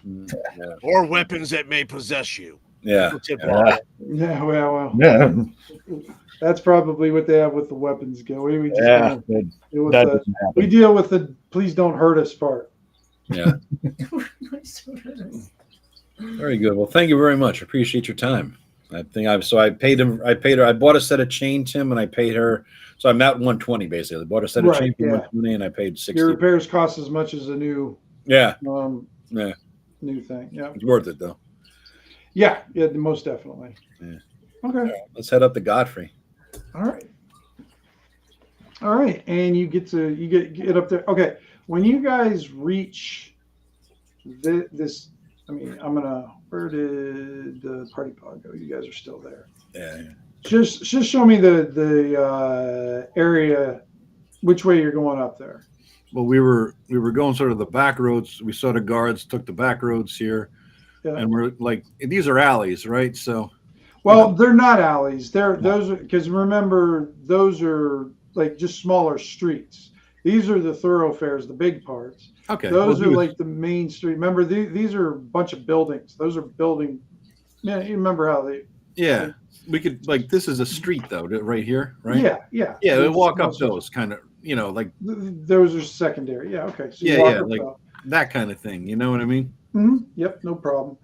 All right, and when you hear a lot of noise coming from basically that area right there. You already put the chickens away? Okay. Now, what is this building of note? It seems like it might be big in some way. Yeah, you guys heard in the past, and I think they told you one too. It's like a pit fighting arena. Oh God, we took the wrong route. Looking at Taryn. And you see a lot of. You see the places, there's a lot of people around there right now. And they have even though you're going through the side alleys, you see these massive red banners flying above it, kind of telling everyone, the blood games are on. Oh. Yeah. Look at there. So won't you leave him here? I'll throw the coin in the betting window, and we'll be back in a couple hours. Yes, exactly. You read my mind, Blaga. Drop the kids off at the pool, kind of. Yeah, and hope he doesn't pee in it. Right. Yeah. All right. Yeah, I'll do that. I'll go on Blaga. Just shake our heads like we know. So, Taryn, are you going to the arena, or are you going to go with them? I'm going to stop by the arena and just see what's happening. Of course you are. Okay. All right. So when you go up there, tons of people around there, betting's going on and everything. But you see two lines. There's one line that looks like where you're gonna if you want to fight, you want to sign up in that line. Yeah. And it looks like a collection of everyday people. It almost looks like there's friends putting against friends. It's almost like they're settling a bet or something like that. But then they also have this other one where these guys look like these are the professionals. These are the serious guys. Mm-hmm. So they've got two different kind of lines going. So the professional guys are not fighting against the normal. No, they're two different. So it looks like they got two different categories that they're kind of fighting. And then you just got like a few lines where they're just going in or coming out, and that you're seeing lots of vendors. Yeah. They're trying to sell like different types of food, like cakes and stuff. They're trying to sell wooden swords to the kids. They're selling. They have an old what are the wooden swords called? Practice swords. What's that? No, like a practice sword. You mean? Yeah. No, Vance knows what I'm getting at. Yeah, I know what I'd have to look it up. I just wrote it down on one of my. Well, Taryn gets in the professional line. Okay. Yeah. Clearly, he's a professional. Yeah. Are they selling large foam fingers? That's the important question. No foam fingers, but they are selling cheese heads. Cheese heads. You got to get a cheese head. Sweet. Are they selling shirts that say Doom on it? Oh, well, they might be after today. They will be. Oh, it's called a rudis. Is the rudis? That's exactly. It was a sword that was given to retired gladiators. Exactly. It's basically. So you see that one of the vendors is selling a rudis with a name on it that you guys haven't heard of before. Sure. And whatnot. So how am I stacked up with the guys in line as I kind of examine the line and I'm kind of looking at like a dick measuring thing here? What do you mean? Well, you're sizing up your competition, sir. Go ahead and give me an intelligence check. I'm not going to tell you the target number. That's fine. I want to see what you get. All right. 10. The best you can tell, you definitely can tell that there's a wide range of folks here. There's going to be some folks that are kind of lower trained, younger, and just looking to prove themselves, kind of thing. And then you got some guys you can't tell, but from the looks of them, this guy might stab me in the back. Kind of thing. Yep. Okay. So yeah. All right. And as they're approaching you here, there's like a 10 silver piece cost to get in. Okay, I'll pay that. Okay. And the person who's talking to has this road speech. 10 silver pieces. Here's the thing. Here's the writer. Da da da da. And if you win, you get a roost in your name, and then they have a series of prizes for folks for fighting and everything. Yes. And basically, she's asking, do you want to fight in groups? Do you want to fight individually, or do you want to fight against monsters?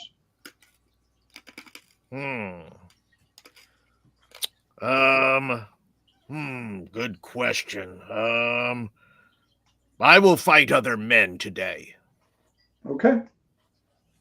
All the prizes that are given. He says, where are the greater prizes? He says, are the greater prizes for monsters?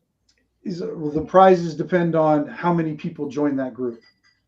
Oh, okay. So the prize money is going to be determined by how many. But she said this right now is by far the one everybody's joining. Oh, then I'll be it. Man versus man kind of thing. Yes. So, all right. Man on man action there. Good man on man action. Right. And then she tells you what that it's not supposed to be to the death. Healing will be provided, and what was the other thing? But any repairs or extenuating circumstances are your responsibility. That's fine. He signs the waiver. Okay. She puts a stamp on it and gives you the paper. Next. All right. And you go into this small room, kind of, I got a lot of locker rooms going on today. So you're kind of in this locker room, a mixture of guys, women, dwarves, just a mix of everything. Well, they got midget wrestling. Well, or dwarf tossing. Or whatever it's that's fine too. Yeah. But nobody's throwing these dwarves in here. So you got a mixture of everything going on in there. and but you hear something underneath where you're standing. It smells something really bad. There's like a lot of bad aromas coming up, and the boards that you're standing on sometimes just vibrate. And then above you, you can hear the cheering and the crowds like yelling. And at one point, they're all booing and the fickle crowd. Right? Yeah. So you got a lot of different things. And then they got the basically the ringmasters announcing the different fights and whatnot, and that. So Bruce Buffer. What's that? Bruce Buffer. Yes. So we'll get back to you, Taryn. All right. So you guys are walking up to Godfrey. Except Buffer says, "Let's get ready to doom." Absolutely. Yeah. Oh, God. So yeah, we should we'll go up there. We should probably be back in time for his match just to see what's going on. Yeah, make sure he has a will giving all his stuff to us. Really, before that too. I'm sure it goes without saying. Yeah. All right, yeah, let's go see Godfrey. So Godfrey's there. He looks pale. It looks like he hasn't eaten. And when he sees you, he looks at you, but then immediately starts looking around you. Mm. And when he doesn't see his wife, he just kind of slumps back into his chair. Well, I push, but I don't push Blaga forward. I just kind of step back behind Blaga, so he kind of volunteers him to talk. Oh, great. So Blaga, you're behind. You're in front of. Yeah. I've been. Yeah, it's the when they have the line of volunteers and everybody steps back. Right. Exactly. Back. Like that's what I've just done. Standing there. Yeah. Yep. Let's see. He just kind of looks at you. Couldn't find her, huh? We confronted, the card master, the person that we felt that was taking these people, couldn't get us. The man was a mystery, and he evaded us when we tried to confront him to bring him to justice. And our search isn't done yet. He did say that he was not the source of the fog. He captured the fog in a cart or something like that. And the fog is what took her, not him. So I don't know where the hell this fog is or what caused it to be. That's the confusing part. We don't really know what's going on. Yeah. But there are 2 open portals to hell somewhere underneath the Harrowing District now because of our misadventures. I blame it all on Taryn. He's not here right now. Yeah. But he caused that. And Draymond. Absolutely. But we unfortunately, I think we have a bigger mystery than we had before, and it's I think the city's still in danger, but we did our best. He's like, as you see him kind of, he reaches around them, and he pulls out this short sword that doesn't look like it's that great. He goes, I gotta find her. And he starts walking out the door. Well, you're not going to just she's in fog somewhere that's in a card. We got to find a source of the fog. Yeah. You're not going to do anybody any good just walking around with a sword and saying, "Where are you, honey?" She's not here. She's not here, man. Well, you don't know where she is, you said. We don't. I think that we nearly need to talk with the Mages Guild some more and try to find out more information about this fog and the source of it. I mean, we have a contact there who gave us this. We told her about it, but I just don't know. I imagine they're going to be talking amongst themselves about it. Well, I mean, we can talk tomorrow. Yeah, we need to find our own. It's not that she's in a room or a cell or something. It's she's been taken somewhere else. Even Columbo and Draymond experience being taken somewhere else by the power of these cards. Yeah, and the cards didn't take her. The fog took her, and the card took the fog. The whole thing is screwy, right? And that's what he said, right, Tim? That was the gist. Yeah, yep, you got it exactly right. Yep. And so the card master has the fog. I don't know what the hell to do with that, but you guys have the fog card. You guys found it and picked it up. But we gave it to that fucking mage, didn't we? I know you did. Well, that changes some things. Yeah. So they have their best men working on it. Yeah. I didn't know if you guys remembered having the card or not. I may have missed that one. So I remembered it, but I didn't think that it had. I think Vance, sounds like it's not Taryn's fault, is what it sounds like. Yeah, that's what not it's directly. Like. I'm sure he probably didn't make anything better. Well, maybe we could go find the mage who has. We call that guilt by absence. Yeah. Guilt by absence. Yeah, exactly. Why don't we try to find Cedric? That was a guy's name, Cedric the Mage. Yep. Why don't we go try to find him? We'll go to the Mage Guild and try to track him down and see what he might have been able to figure out with this fog that's in that card. So you guys going back to the Mages Guild? Oh, what time is it now, Tim? Is it night or you know? It's like a mid-afternoon, and that. I mean, it's getting darker out because it's like I said, you're hitting winter time now. Yeah. So even though it's mid-afternoon, it's definitely getting darker than it normally is at this time. I'm gonna throw a heavy, big, oversized cloak on me, hood and everything. Okay. Before I walk, you know what I mean? I know what you mean.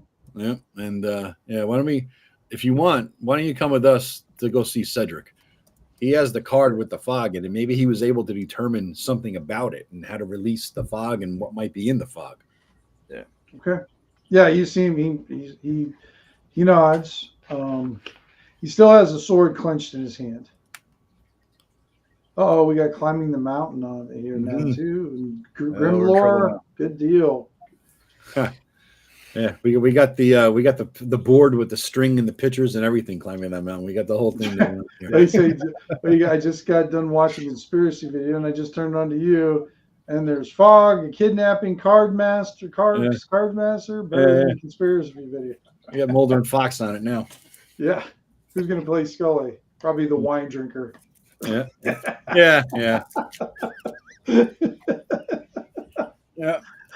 Well.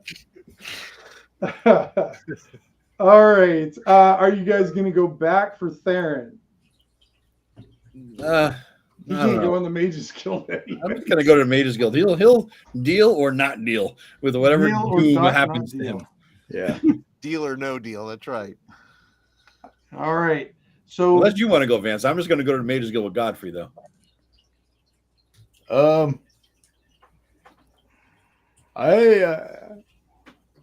You want to see him get his ass kicked, don't you?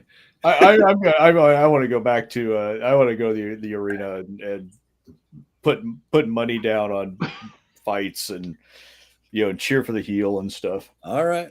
I'll walk with Godfrey with a big old cloak on me. All right. I'm not and plus I have different armor now on too and all that, so that might be a little bit better.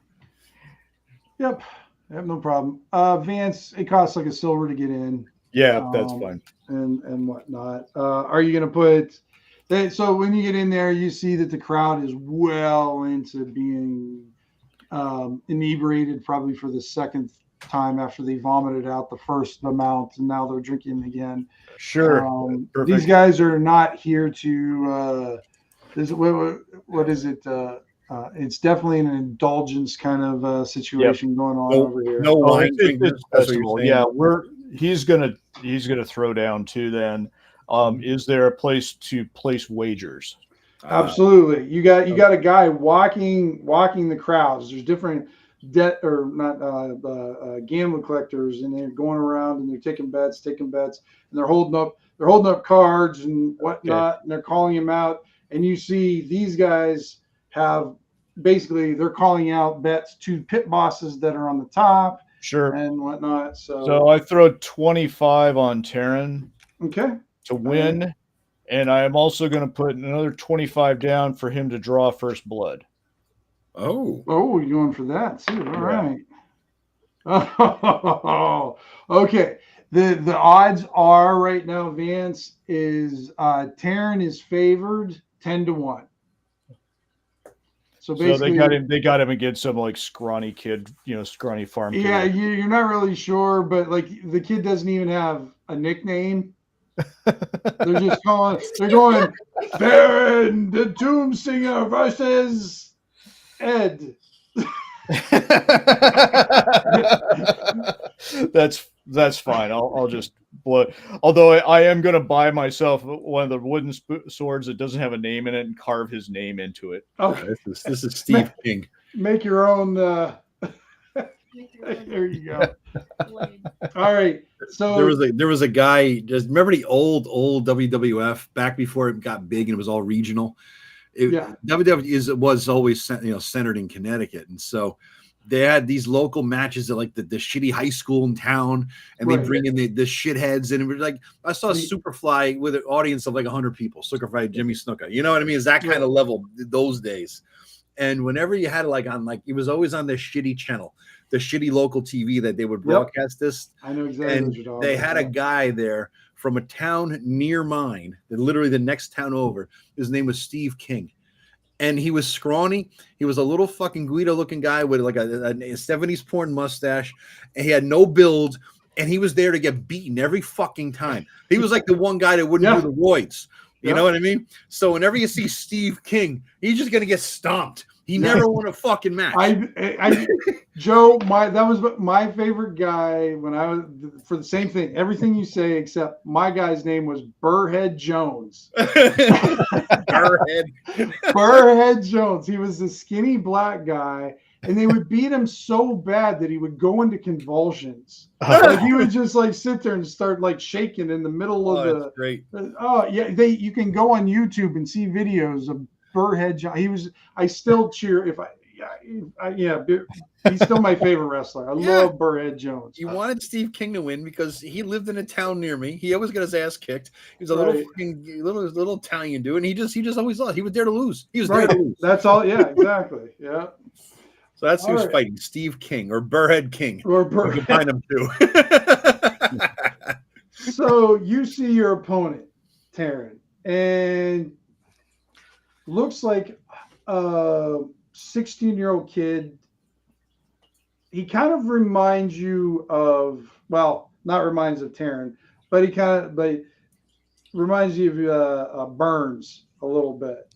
He's got this mean look. He's a little undersized, but he looks like, he's he's basically armed. He's got 2 daggers. He's got some leather armor that has seen better, like his mom patched up kind of thing. And even though he's standing in front of you, he doesn't look shaken. He's just trying to give you like the old stink eye, just like looking at you. And one of the other fighters are there. He kind of puts his hand on your shoulder. And he goes, Terran, right? Yeah. Terran. I was like, I'm sorry, I lost I've got this list of names and I forgot which one he is here on here. Is it Burrhead Jones? It is. I should make him Burrhead Jones. That's his name. All right. That's his name. He goes, my name's Burrhead Jones, and I've been fighting in this for a long, long time, and you see that he's got many scars on him and everything. He goes, just take it easy on the kid. Why? And he kind of looks at you and he goes, like he holds out his hands to like how wide you are, and then he shows you how wide the kid is. This is because if you hit him, you're going to put him through the wall. Did you notice that he has 2 daggers? I did. Yeah. If he's armed, he's dangerous. He is armed and dangerous. He's a good kid though. So try to take it easy on him. It's his first time he's around here. It's what? It's his first time here. We'll see what the gods say. Take the fall. Take the fall. Yeah. In this case, I'll be Bruce Willis in Pulp Fiction and not take the fall. Yeah, not take the fall. Okay, all right. So they call you guys' names out, and what it looks like, and then Vance, you're seeing this too.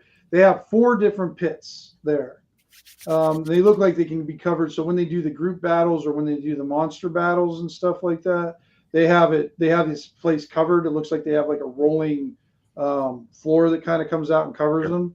But when they're doing the individual battles, they section up into 4 different things as the different people are coming in and out and everything.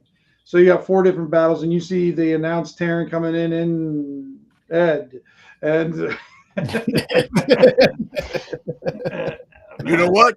Ed rhymes with dead. and then like the crowd in your portion of the crowd, you hear, yeah, Ed is dead. Ed is dead. And they start chanting. And give me a charisma roll real quick, Taryn. You want to do good on this one. Yes. All right, it's not okay. We'll see here. It is dead. Oh, critical success. Wow. Nice. Yeah, they're all chanting, Ed is dead. Ed is dead. All right, go ahead and do let's do a quick initiative here. Okay. I gotta find my dice actually. I think the bets is, since I got a critical success, all bets, people are doubling down. Yeah. On you? Yes. Yeah, I'll just drive down everybody's win then, huh? I know. So he got a 12. What'd you get? Let's see. I'm going to get a 18. Okay, you go first. You guys actually, I'm going to wait, and I'm going to see what he's going to do. I would like to use my attack to either deflect or to do something he's going to do to me and flip it on him. Okay.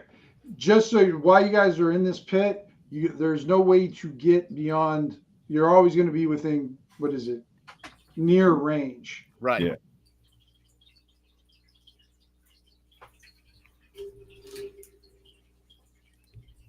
Tim is frozen again. All right, I win the match. Ed is dead. I have won. Thank you. And I know he's listening. So there's no, this, this, I was listening. So. Oh, see, there he is. See, yeah, I was listening. Yeah. All right. So you see him pull. He flips one of his daggers, catches it by the blade, and throws it at your left leg. Okay. I will. Well, you got to see if he hits. Well, that's first. true. Yeah. Well, if he's can I deflect? Like, can I use my weapon to deflect his dagger if I want to use that on my? So you want to use your kind of thing to. I'm seeing what his. I want to see what he's going to do, and if I can turn it. We'll see. So I mean, he threw it. It's a 10. So basically, you don't have to use an action to deflect it, and you just kind of ping and then just ricochet it off your okay axe. Good. Okay, your turn. I am going to. Let's see. And you hear a woman scream from all the other crowd, "Get off your ass, Taryn, and make him dead!" Okay. There's like a huge set of bloomers comes out of the crowd. Throws it over the blinds him. No. Yeah, so I'm going to go ahead and Let's see. I'm listening to Burrhead. Let's see if he's going to listen to Burrhead. I guess he will. He will go ahead and see what he does one-handed at first. He's going to not nail him. He's going to do it one-handed. So he's going to attack with his great axe one-handed and see if he can. And remember, in Shadowdark, you can do like non-lethal damage too. I'm going to. I'm going to. You can still knock the shit out of him. Does he have a shield? Yeah. No, he had two. He's just got two daggers. Two daggers. Now he has one. Now he's got one, and I'm going to use the back of my axe to chop down on his other hand and cause him to lose that other dagger. Okay. Go ahead. That's a miss. But it's the next turn, and you get to go again because you still have the initiative. Okay. In that case, then when I come down, I swipe. I don't get his hand. Then I'm going to try to backhand him with the same back of my axe, and come back with a backhand with it.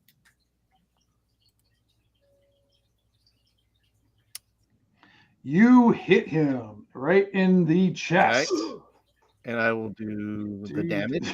Oh, we got sound effects going over there. All right. And I do 10 damage.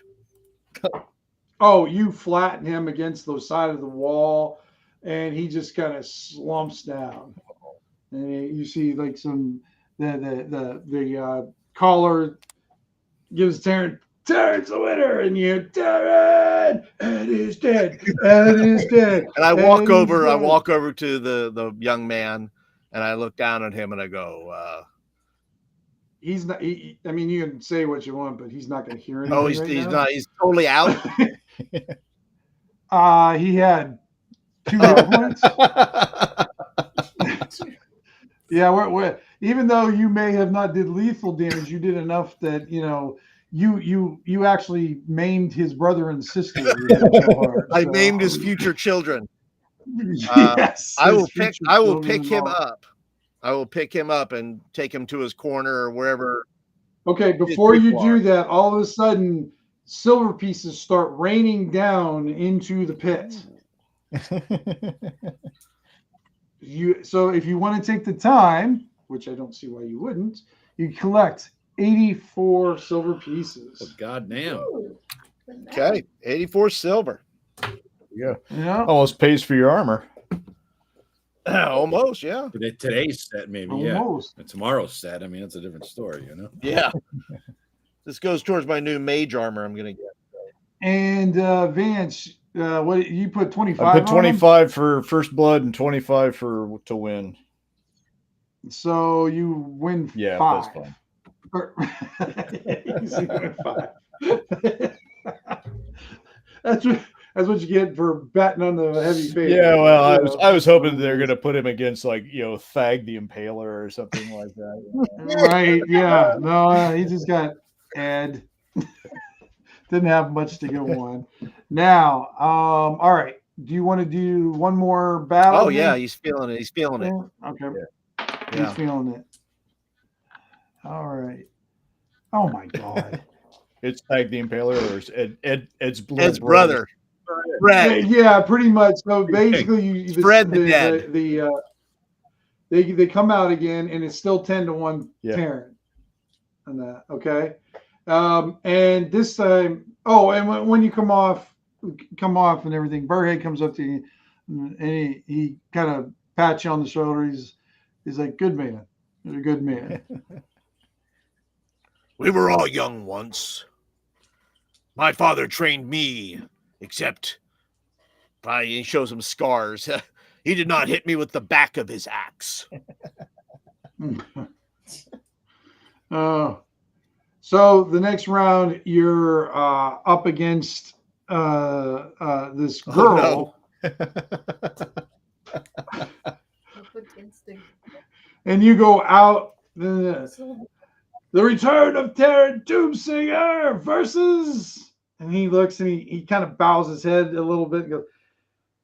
Annie. Annie? Little orphan Annie. Little redheaded kid.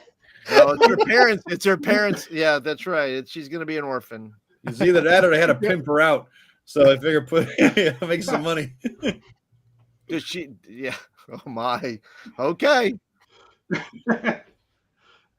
She does not have any armor, and she does not have any weapons. Okay. Then I take my weapon and I throw my weapon down.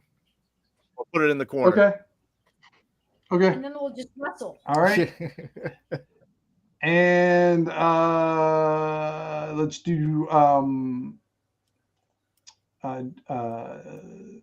initiative 17. I got. And she goes first. She goes first. All right. Does it pull his hair or something? What's else she gonna do? I'm like, right. Come now, give your best shot. She hit him. So what you see is a magic missile come out and strike you in the middle of the chest. Oh, and it does 5 points. Oh wow! Of damage. I am surprised. I am beside myself now that I am now fighting a mage. I thought it was going to be like fisticuffs with this Right. woman, and now I get You beating the shit out of Annie. Wait, did she have one of Vance's variation magic missiles, Tim? She could be doing more damage here. Yeah. You'll see. Aaron, what's your hit point situation, man? So what are you gonna do? At that point, now I pick my axe back up, go back to the corner, get my axe, and I'm going to.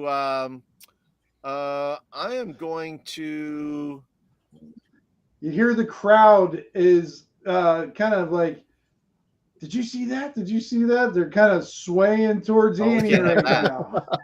You can't have that. Taryn is going to Little arcane Annie. Yeah. Little arcane Annie. Nice. I love it. That's it. That's her stage name, Arcane Annie. Yep. Aaron, what's your hit point situation? What do you got? Because you're not that high in hit points, right? I got 13 right now. So 13 left. Yes. Yeah. I have 18 total. Her honorific is going to be the Slayer of Doom. That's Doom Slayer, right there. Doom Slayer. All right. I will once again. Is she young? Is she young as the other guy, or is she older? She's probably a little younger than the other guy. Holy crap! Yeah, I'm fighting a child. This is like brutal. You just beat your ass, though. All right.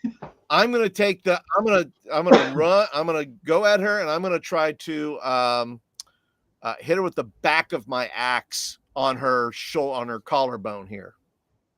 Okay. All right. So roll to hit. Right. And you know what? Because of that shot, I'm going two-handed with this. Two-handed. Sounds good. All right. All right. What's your armor class? My armor class is 14. All right. Roll damage. The deflection spell in full effect. Let's find out here. All right, damage is going to be. I got to get over here. Please have her have the deflection spell. 9. You take 9 points of damage. And you see the familiar thing ricochet off of her, and she smiles. Nice. You got 4 hit points left, Aaron. You're gonna kick your ass, little girl. She pulls up her hand to cast magic missile again. Oh my! You had. Oh. Nope. Oh, she just made. No, she does. I have a 14. No, she don't need to get your armor class. Oh, that's right. Yeah. What? She had to beat an 11. That's right. She's doing her. That's right. She's doing her magic. That's right. Yeah. Damage. So 4. He's down. 4 points is down. What happened? He's down. Little girl beat his ass. So Theron, do you drop? He's 0. Yeah, I have 0 points. Okay, so you go down, and you wake up, before you lose consciousness now, you hear Annie, Annie, Annie, and you feel silver coins hitting you in the face and dropping to the side. And when you wake up, you're kind of in the infirmary. They're healing you up. Look, you get like oh, that's great. You get 7 hit points. Oh, that's back, fucking great. And you see the Annie sitting next to you.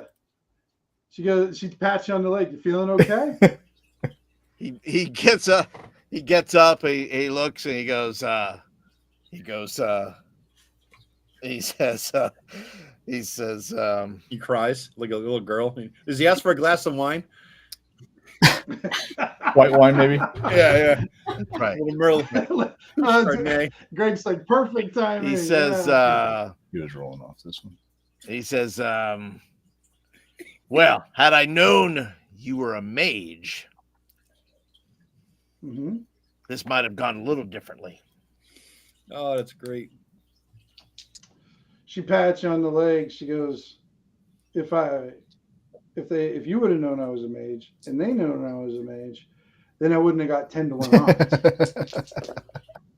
And you see beside her is a big pouch of silver. She pats you on your shoulder again, and she goes, here's for the trouble, and she flips you like four coins of silver. God, and she gets up and walks away. Her henchman. Carry my bag. Oh my God. It's fair. It's fair. Damn it! I should have bet on him. Anyway. And Vance, you unfortunately have lost your money. Although you probably threw coins in it.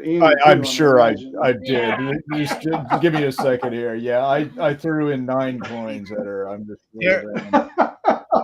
Taryn hates mages now more than ever. I was gonna say, yeah, your hatred for that, and you see a couple guys as you walk by, they kind of snicker, but like, tough break, man, tough break, yeah. All right, Taryn knows when to turn in. He's like, all right, it's enough for today. That was so as Taryn's leaving, did they start chanting Steve King? No, he's Burhead Jones. All right. So, okay, where were you going again, God, Joe? I would go with Godfrey to the Guild of Arcane Lord and see if we could track down Cedric. I don't know how I could top that. Okay. Though. Yeah, I know. The funny thing is Annie has been in my pocket for a while to use. I mean, though those were her 2 spells. That's all awesome. She had. Yeah. So if you would have somehow gotten through, you'd have been fine. But yeah, she just I had her waiting. You know what? It played out just exactly. It was supposed to play out that way. Taryn. Oh, it couldn't have introduced her. No, absolutely. And I think this becomes Taryn's moment of shame, humiliation. Yes. It is his lesson. That he has learned. So he was due for a lesson. Well, this is 2 times where the packaging fooled you. That is true. In one session. We've got a theme going here. That is true. All right, so you get to the Mages Guild, and you see that it's locked up, okay. Joe. All right. Is that guy still outside? Knocked out with a sore ball? Yeah. Oh, no. That guy. No, okay. He's not there. Damn. Okay, it's locked up. All right. Yeah, it's locked up. It's getting that, but you figure they're probably just out doing the final festival stuff and participating in that or something. All right. Maybe we'll come back tomorrow then, Cedric. Godfrey to find Cedric. Godfrey just you see him, he's looking around. Nope. And then he starts walking in a random direction, and you hear him go, she's got to be here somewhere. No, she's not though, man. You got to let's go. Let's buy you a drink. Come on. Let's go somewhere. I heard there's this cool little bar around nearby called the hell was that? Diggers. Yeah. I think it's nearby, literally. I think, isn't it? Yeah, it's just right up the road. Yeah. Actually, Okay. yeah, it's not very Yeah, far let's at go all, to Diggers. so. They'll buy you a drink, and we'll have a good night. And you feel like he wants to pull away, but he doesn't, and he just slumps and just follows you now. Yeah, I'll just head to Diggers and just get him. I'm gonna get him good and tanked, basically. Okay. Okay. All right. You see, like, this place is packed. I mean, it's not a very big tavern at all. You saw the map of it, Tim, on your computer, or no? I do somewhere. I don't think I have it uploaded. Okay. No, not onto this. No. Yeah, I'll do it. I'd make it easier for you. You might have it ready to pull up. You know what I mean? Well, yeah. I don't have infinite because I let my roll 20 lapse for a couple of years, limited and space. It expunged. Yeah, it got rid of a lot of my stuff. So. I mean, basically, it's just there's not much to bar. Yeah. No, very simple. But you see quite a few people here, but they're basically digger guilds, the folks, and but they seem like they're having a good time. And you come in, and they have the two types of ale. Yeah, the good ale and the ale that was left over from yesterday. We'll go for the good one. Absolutely.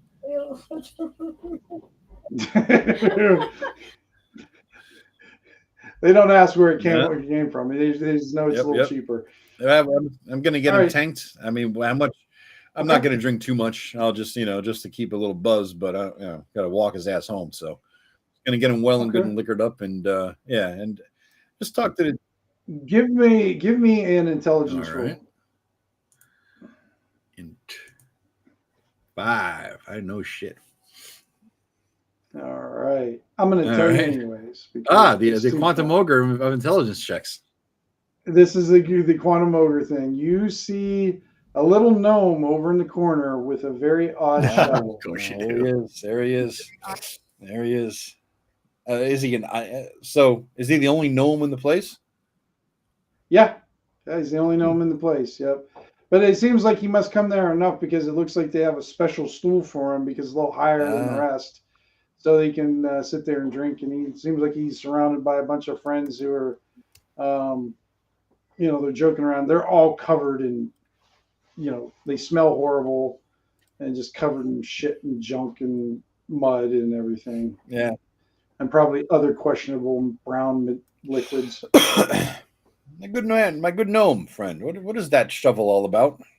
It's very tiny but strange. And he holds it up because it's my shovel. It's my favorite shovel. It's interesting.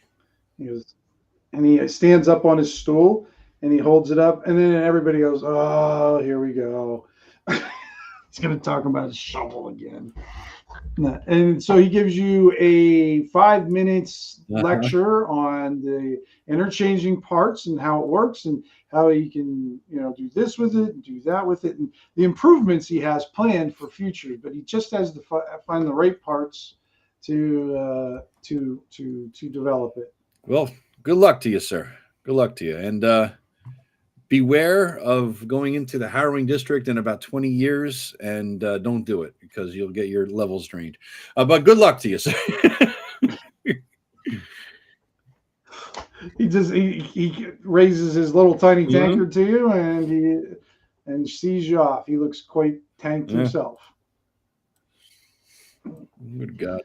All right. So you guys where are you guys going to all congregate? I think we're staying at this guy's place. We don't have a place. He was going to get it. Well, the place that he has is that's right. That's right. Yeah. Okay. So and I'm probably going to take Taryn out for a sympathy drink too as well, because he's probably looking a little bit long, down in the dumps, a little haggard.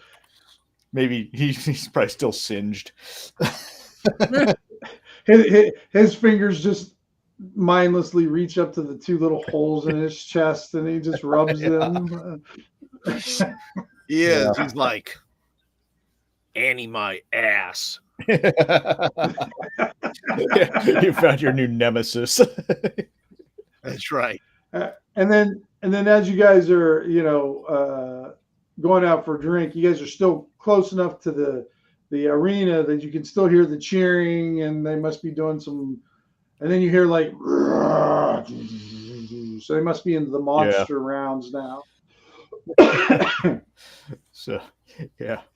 Maybe next time we'll do a monster, something you can, read a little bit better, Yeah, that's what he's thinking to himself. He's thinking, monster round, yes. Monster round next time. All right. So you guys get back home. You've got a sad, drunk doom singer. You got a sad, drunk concierge. You've got a somewhat amused, trying to hide his giggling, a goblin, and you have a dwarf who is hoping to save his alternate future self. And there is Snickle the Gnome, everybody. There is Snickle the Gnome. Just so you all know. Finally got it. Joe took a lot of time to make the only reason I created the whole character was to bust Matt's balls, number one, and because I saw this random thing come up on Facebook, this foldable Rambo shovel.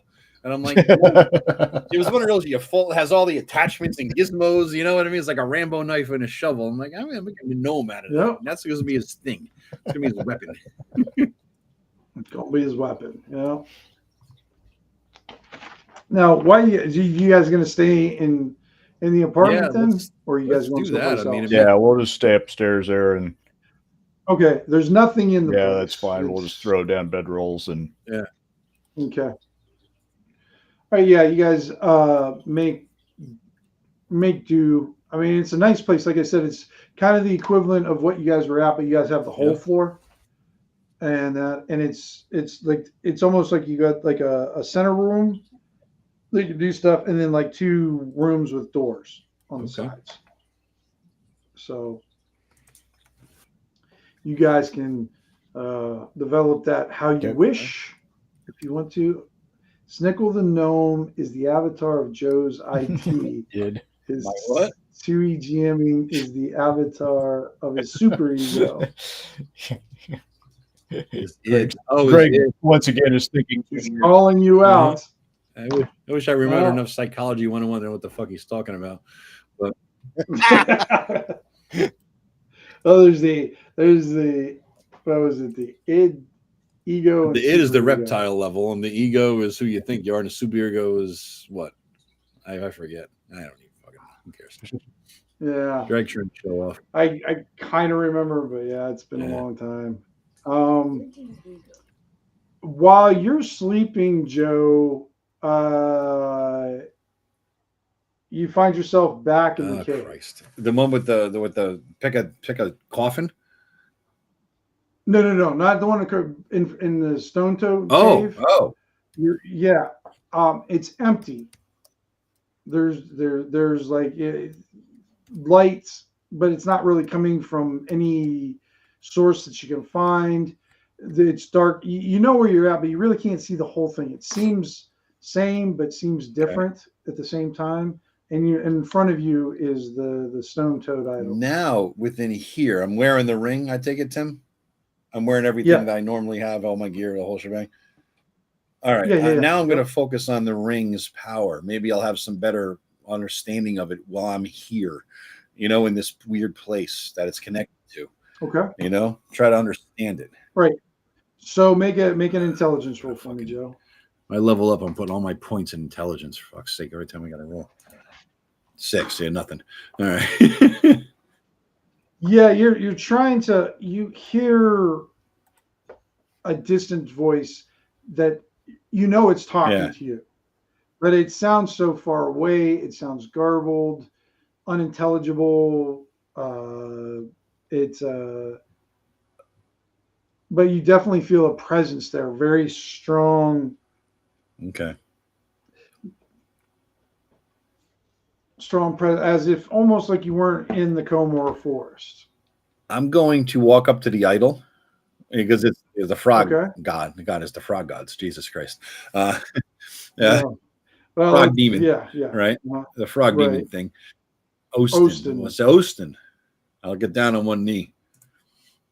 I did not kill him. I failed. And you hear more garbling, but you can't make any sense out of it. I'm gonna reach out and touch the statue. Maybe it'll help me connect better with the hand with the ring is on. You know what I mean? Okay. All right. Roll intelligence now with advantage.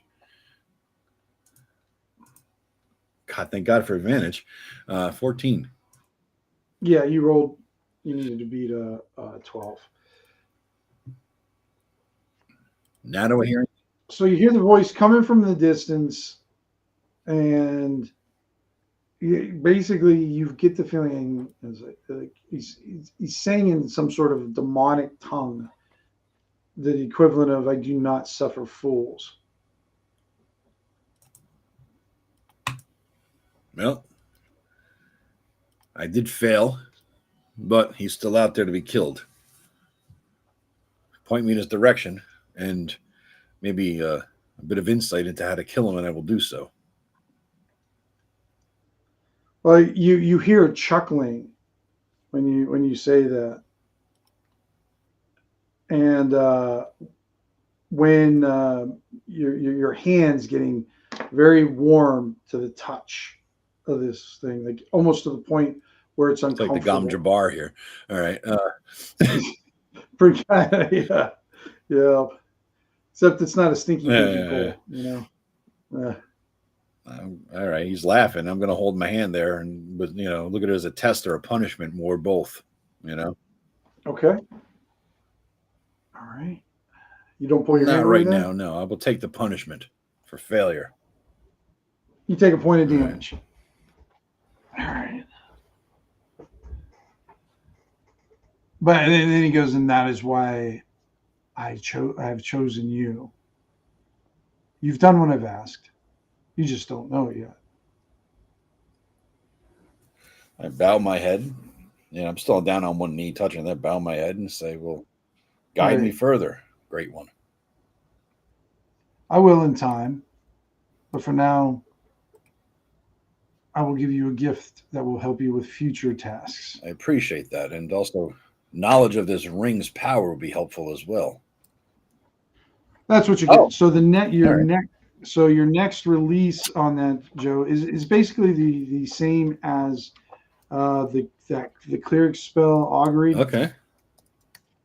So basically, you have the ability to do this once a day. To cast augury, and it'll interpret the meanings of supernatural importance, but it's going to be more of a yes or no answer kind of thing. So all right, so Ring of Ostin. So far that's like it gives me the AC and the breathing thing, and now I have augury once a day. Okay. Right. Yep. All right. It was appreciated. We'll say once a session. Once a session. Okay. Yeah. Okay. And as he's talking, you hear a lot of noise, like around you now. Like before, you kind of remember what I was telling you, hear garbling and gurgling noises in the distance. Well, you thought it was coming from the statue, but it's actually coming from behind you. Without letting go of the statue, I look back behind me.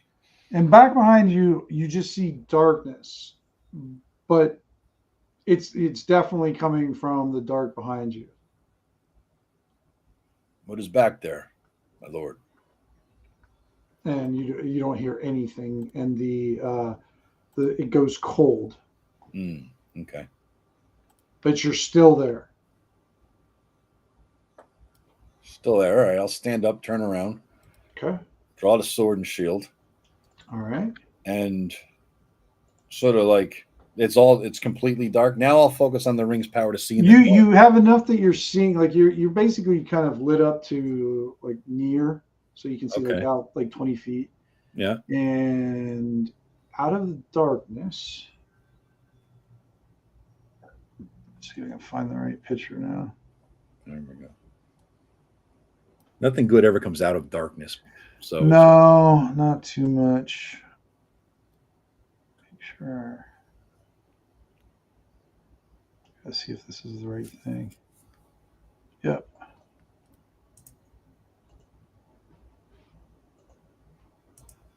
Oh, great.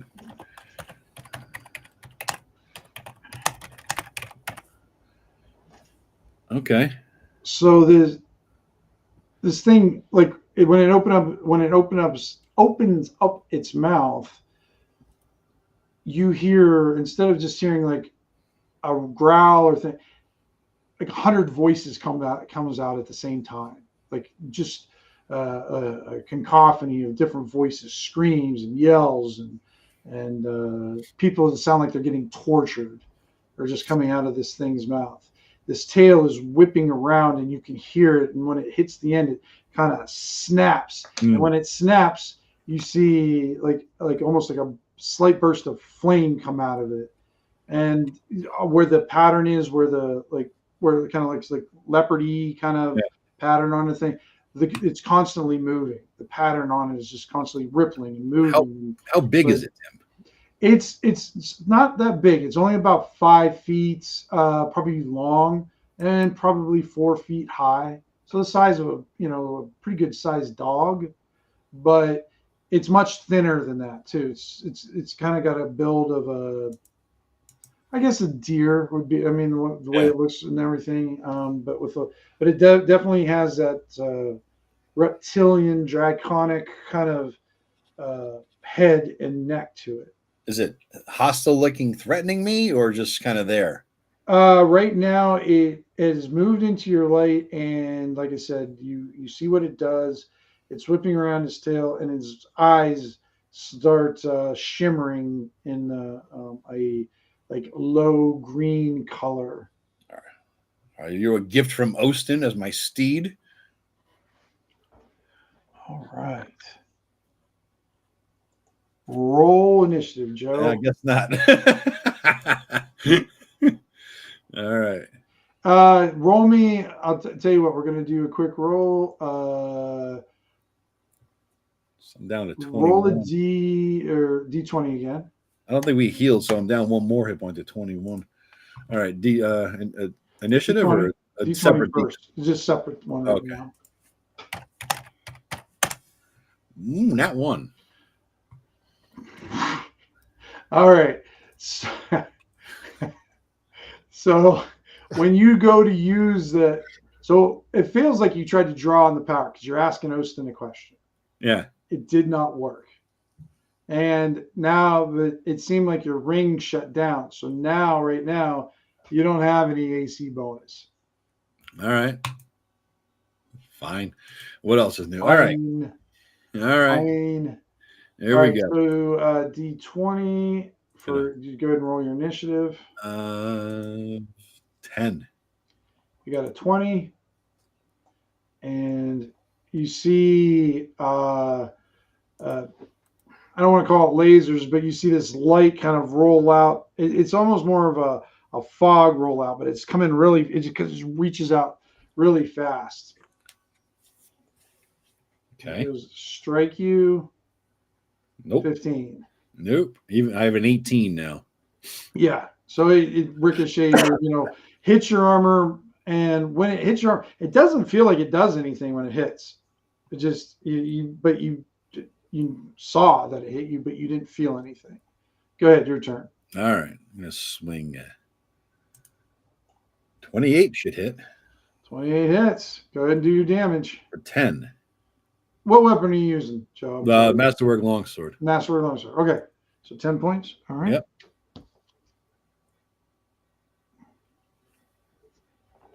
All right. And now the tail whips around. Can we use luck to get another attack per round, Tim? No, the luck is only for to re-roll or Redo. redo. Okay. Yep, reset thing. So 21 hits. Yeah. All right, you take Nice. 1. Sorry. What'd you do? And 3. But he's Blog is shooting magic missiles at but misses narrow there. So you take 3 points of damage. So you take 1 from the blunt force of the blow, but you take 2 points of damage from the fire that it kind of erupts from its tail when it hits. All right, down to 18 of 32. All right. Did it look like it wounded him, Tim, this attack on him that I did? Yeah. Okay. Yep. All right. New round? Yeah. No. It's your turn. You went first, remember? All right. Yep. New round for you. All right. Clobbered it again. 9. Okay. When you hit him this time, the next round, it kneels in front of you.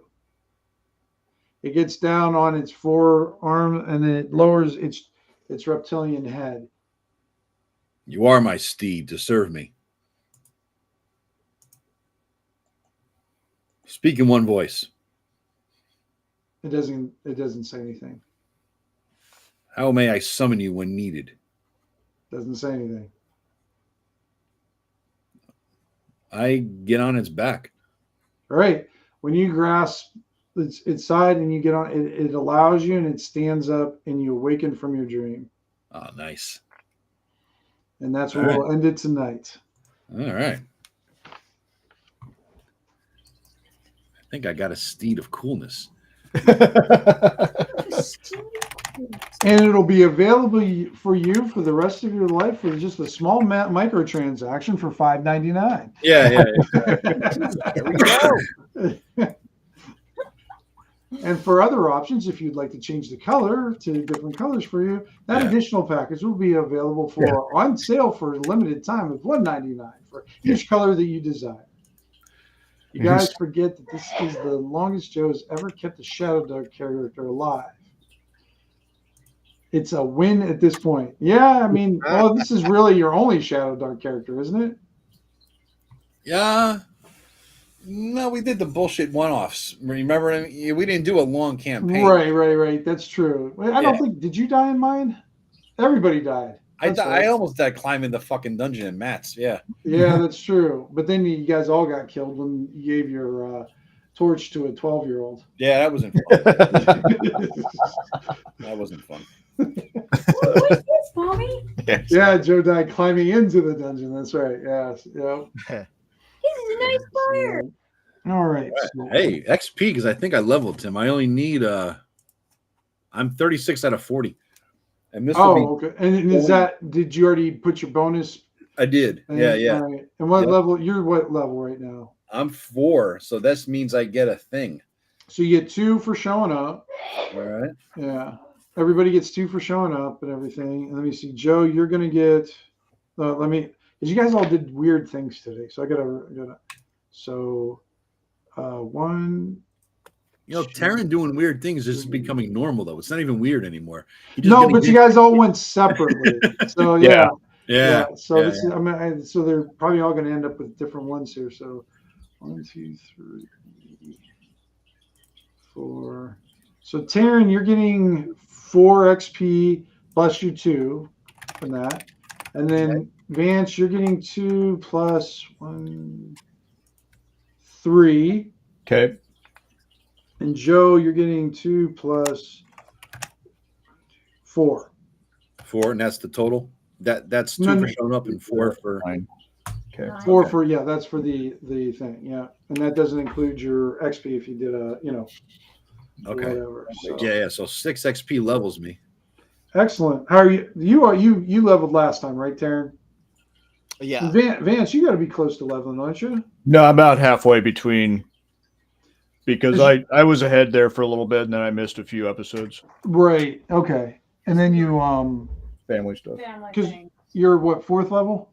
Yeah, I'm everybody's 4th level, right? Yep. No, I'm 5 now. Too. I meant and now you're 5th. Yep. So now you get to roll for a new thing. Now, Joe, because you hate the random shit. Yes, I do. So I'm okay if you just want to pick one. Okay, I'm gonna all right, let me roll hit points. So I get advantage on the hit point roll, right? Yep. Yeah, because you're dwarf. D8. So 2D8. Can I use luck for hit point rolls? No. Yeah, why wouldn't you? All right, okay. But that only means you get to re-roll one of them. Yeah, all right. So I'll take the 7 then. I'll take the 7. Okay, yep. Don't need the luck for that. Right. All right. So 7 up to 39. Nice. That's actually all right. Rocking that. And then I'm going to take the one, Tim, that gives me 2 more to something. I'm going to put it into Dex. Okay. Bump that to 17. So I give you +3. Yeah. Yeah. So reduce your AC by 1. Increase. Yeah. Or increase. I'm sorry. Yeah. We're playing second edition here. Yeah, first edition. All right. So it's one more. What in the hell is where's my fucking token? So it's a max of 21. So it's 20 out of 21, basically. Okay. Because the max went up as well. There we go. In other words, 21 if I'm having the master work and 20 otherwise. Gotcha. Yeah. All right. Right now it's a 20 going. All right. Cool. And I think that's then. So you're all leveled up. Really then. do. Yeah, that was a quick level up then, huh? Yeah. It's easy enough. No, easy enough. Easy enough. All right. Any I don't know. Any thoughts, things about tonight? Yeah, it was good. It was good. No, good. It was a good game. Good session. Yeah. That was your encounter with it. Because of all, the funny thing is I was rolling them randomly. I've got a set of NPCs and everything, and you got the 2 lowest ones I had and everything. But Annie was on there a while ago, and I just threw her back on again. Because not because she was weak or anything, but she was one of those NPCs I was always going to throw in there that was kind of deceptive because she was going to look like a innocent little girl. And then she showed up, and that's why I was like, oh. And Taryn completely bought it since he had just fought that kid. Right. And this is another one, which to me works for his character development. Right. Yeah. So to me, that just I think this was his wisening up section. He had an epiphany today, huh? I did. Taryn had an ephany. He's like, okay. He can't misjudge things the way he has done in the past. No, it was good. So, all right. Everybody okay for next week? I will probably I'm going to be out because we're coming back on Monday night from Thanksgiving. Oh, sure. Guys going out the family then out there? And yeah, we're going down to California. Yeah, we're going to California. Oh, very nice. Good. Oh, I hope you guys have a great time. Yep. Yeah, good. Man, thank you everyone who is watching, by the way. Yeah. Yep. Yeah, make sure. Yeah, you get to join Paul's channel, joins Joe's channel. Maybe join mine if you think about it. And then Vance has got what's your blog's name again, Vance? I can Lester's Ramble. And Lester's Ramble. Yeah, do you have it in the description? And I know it's in the chat. I will add it to the because I don't think I cut and pasted in there yet.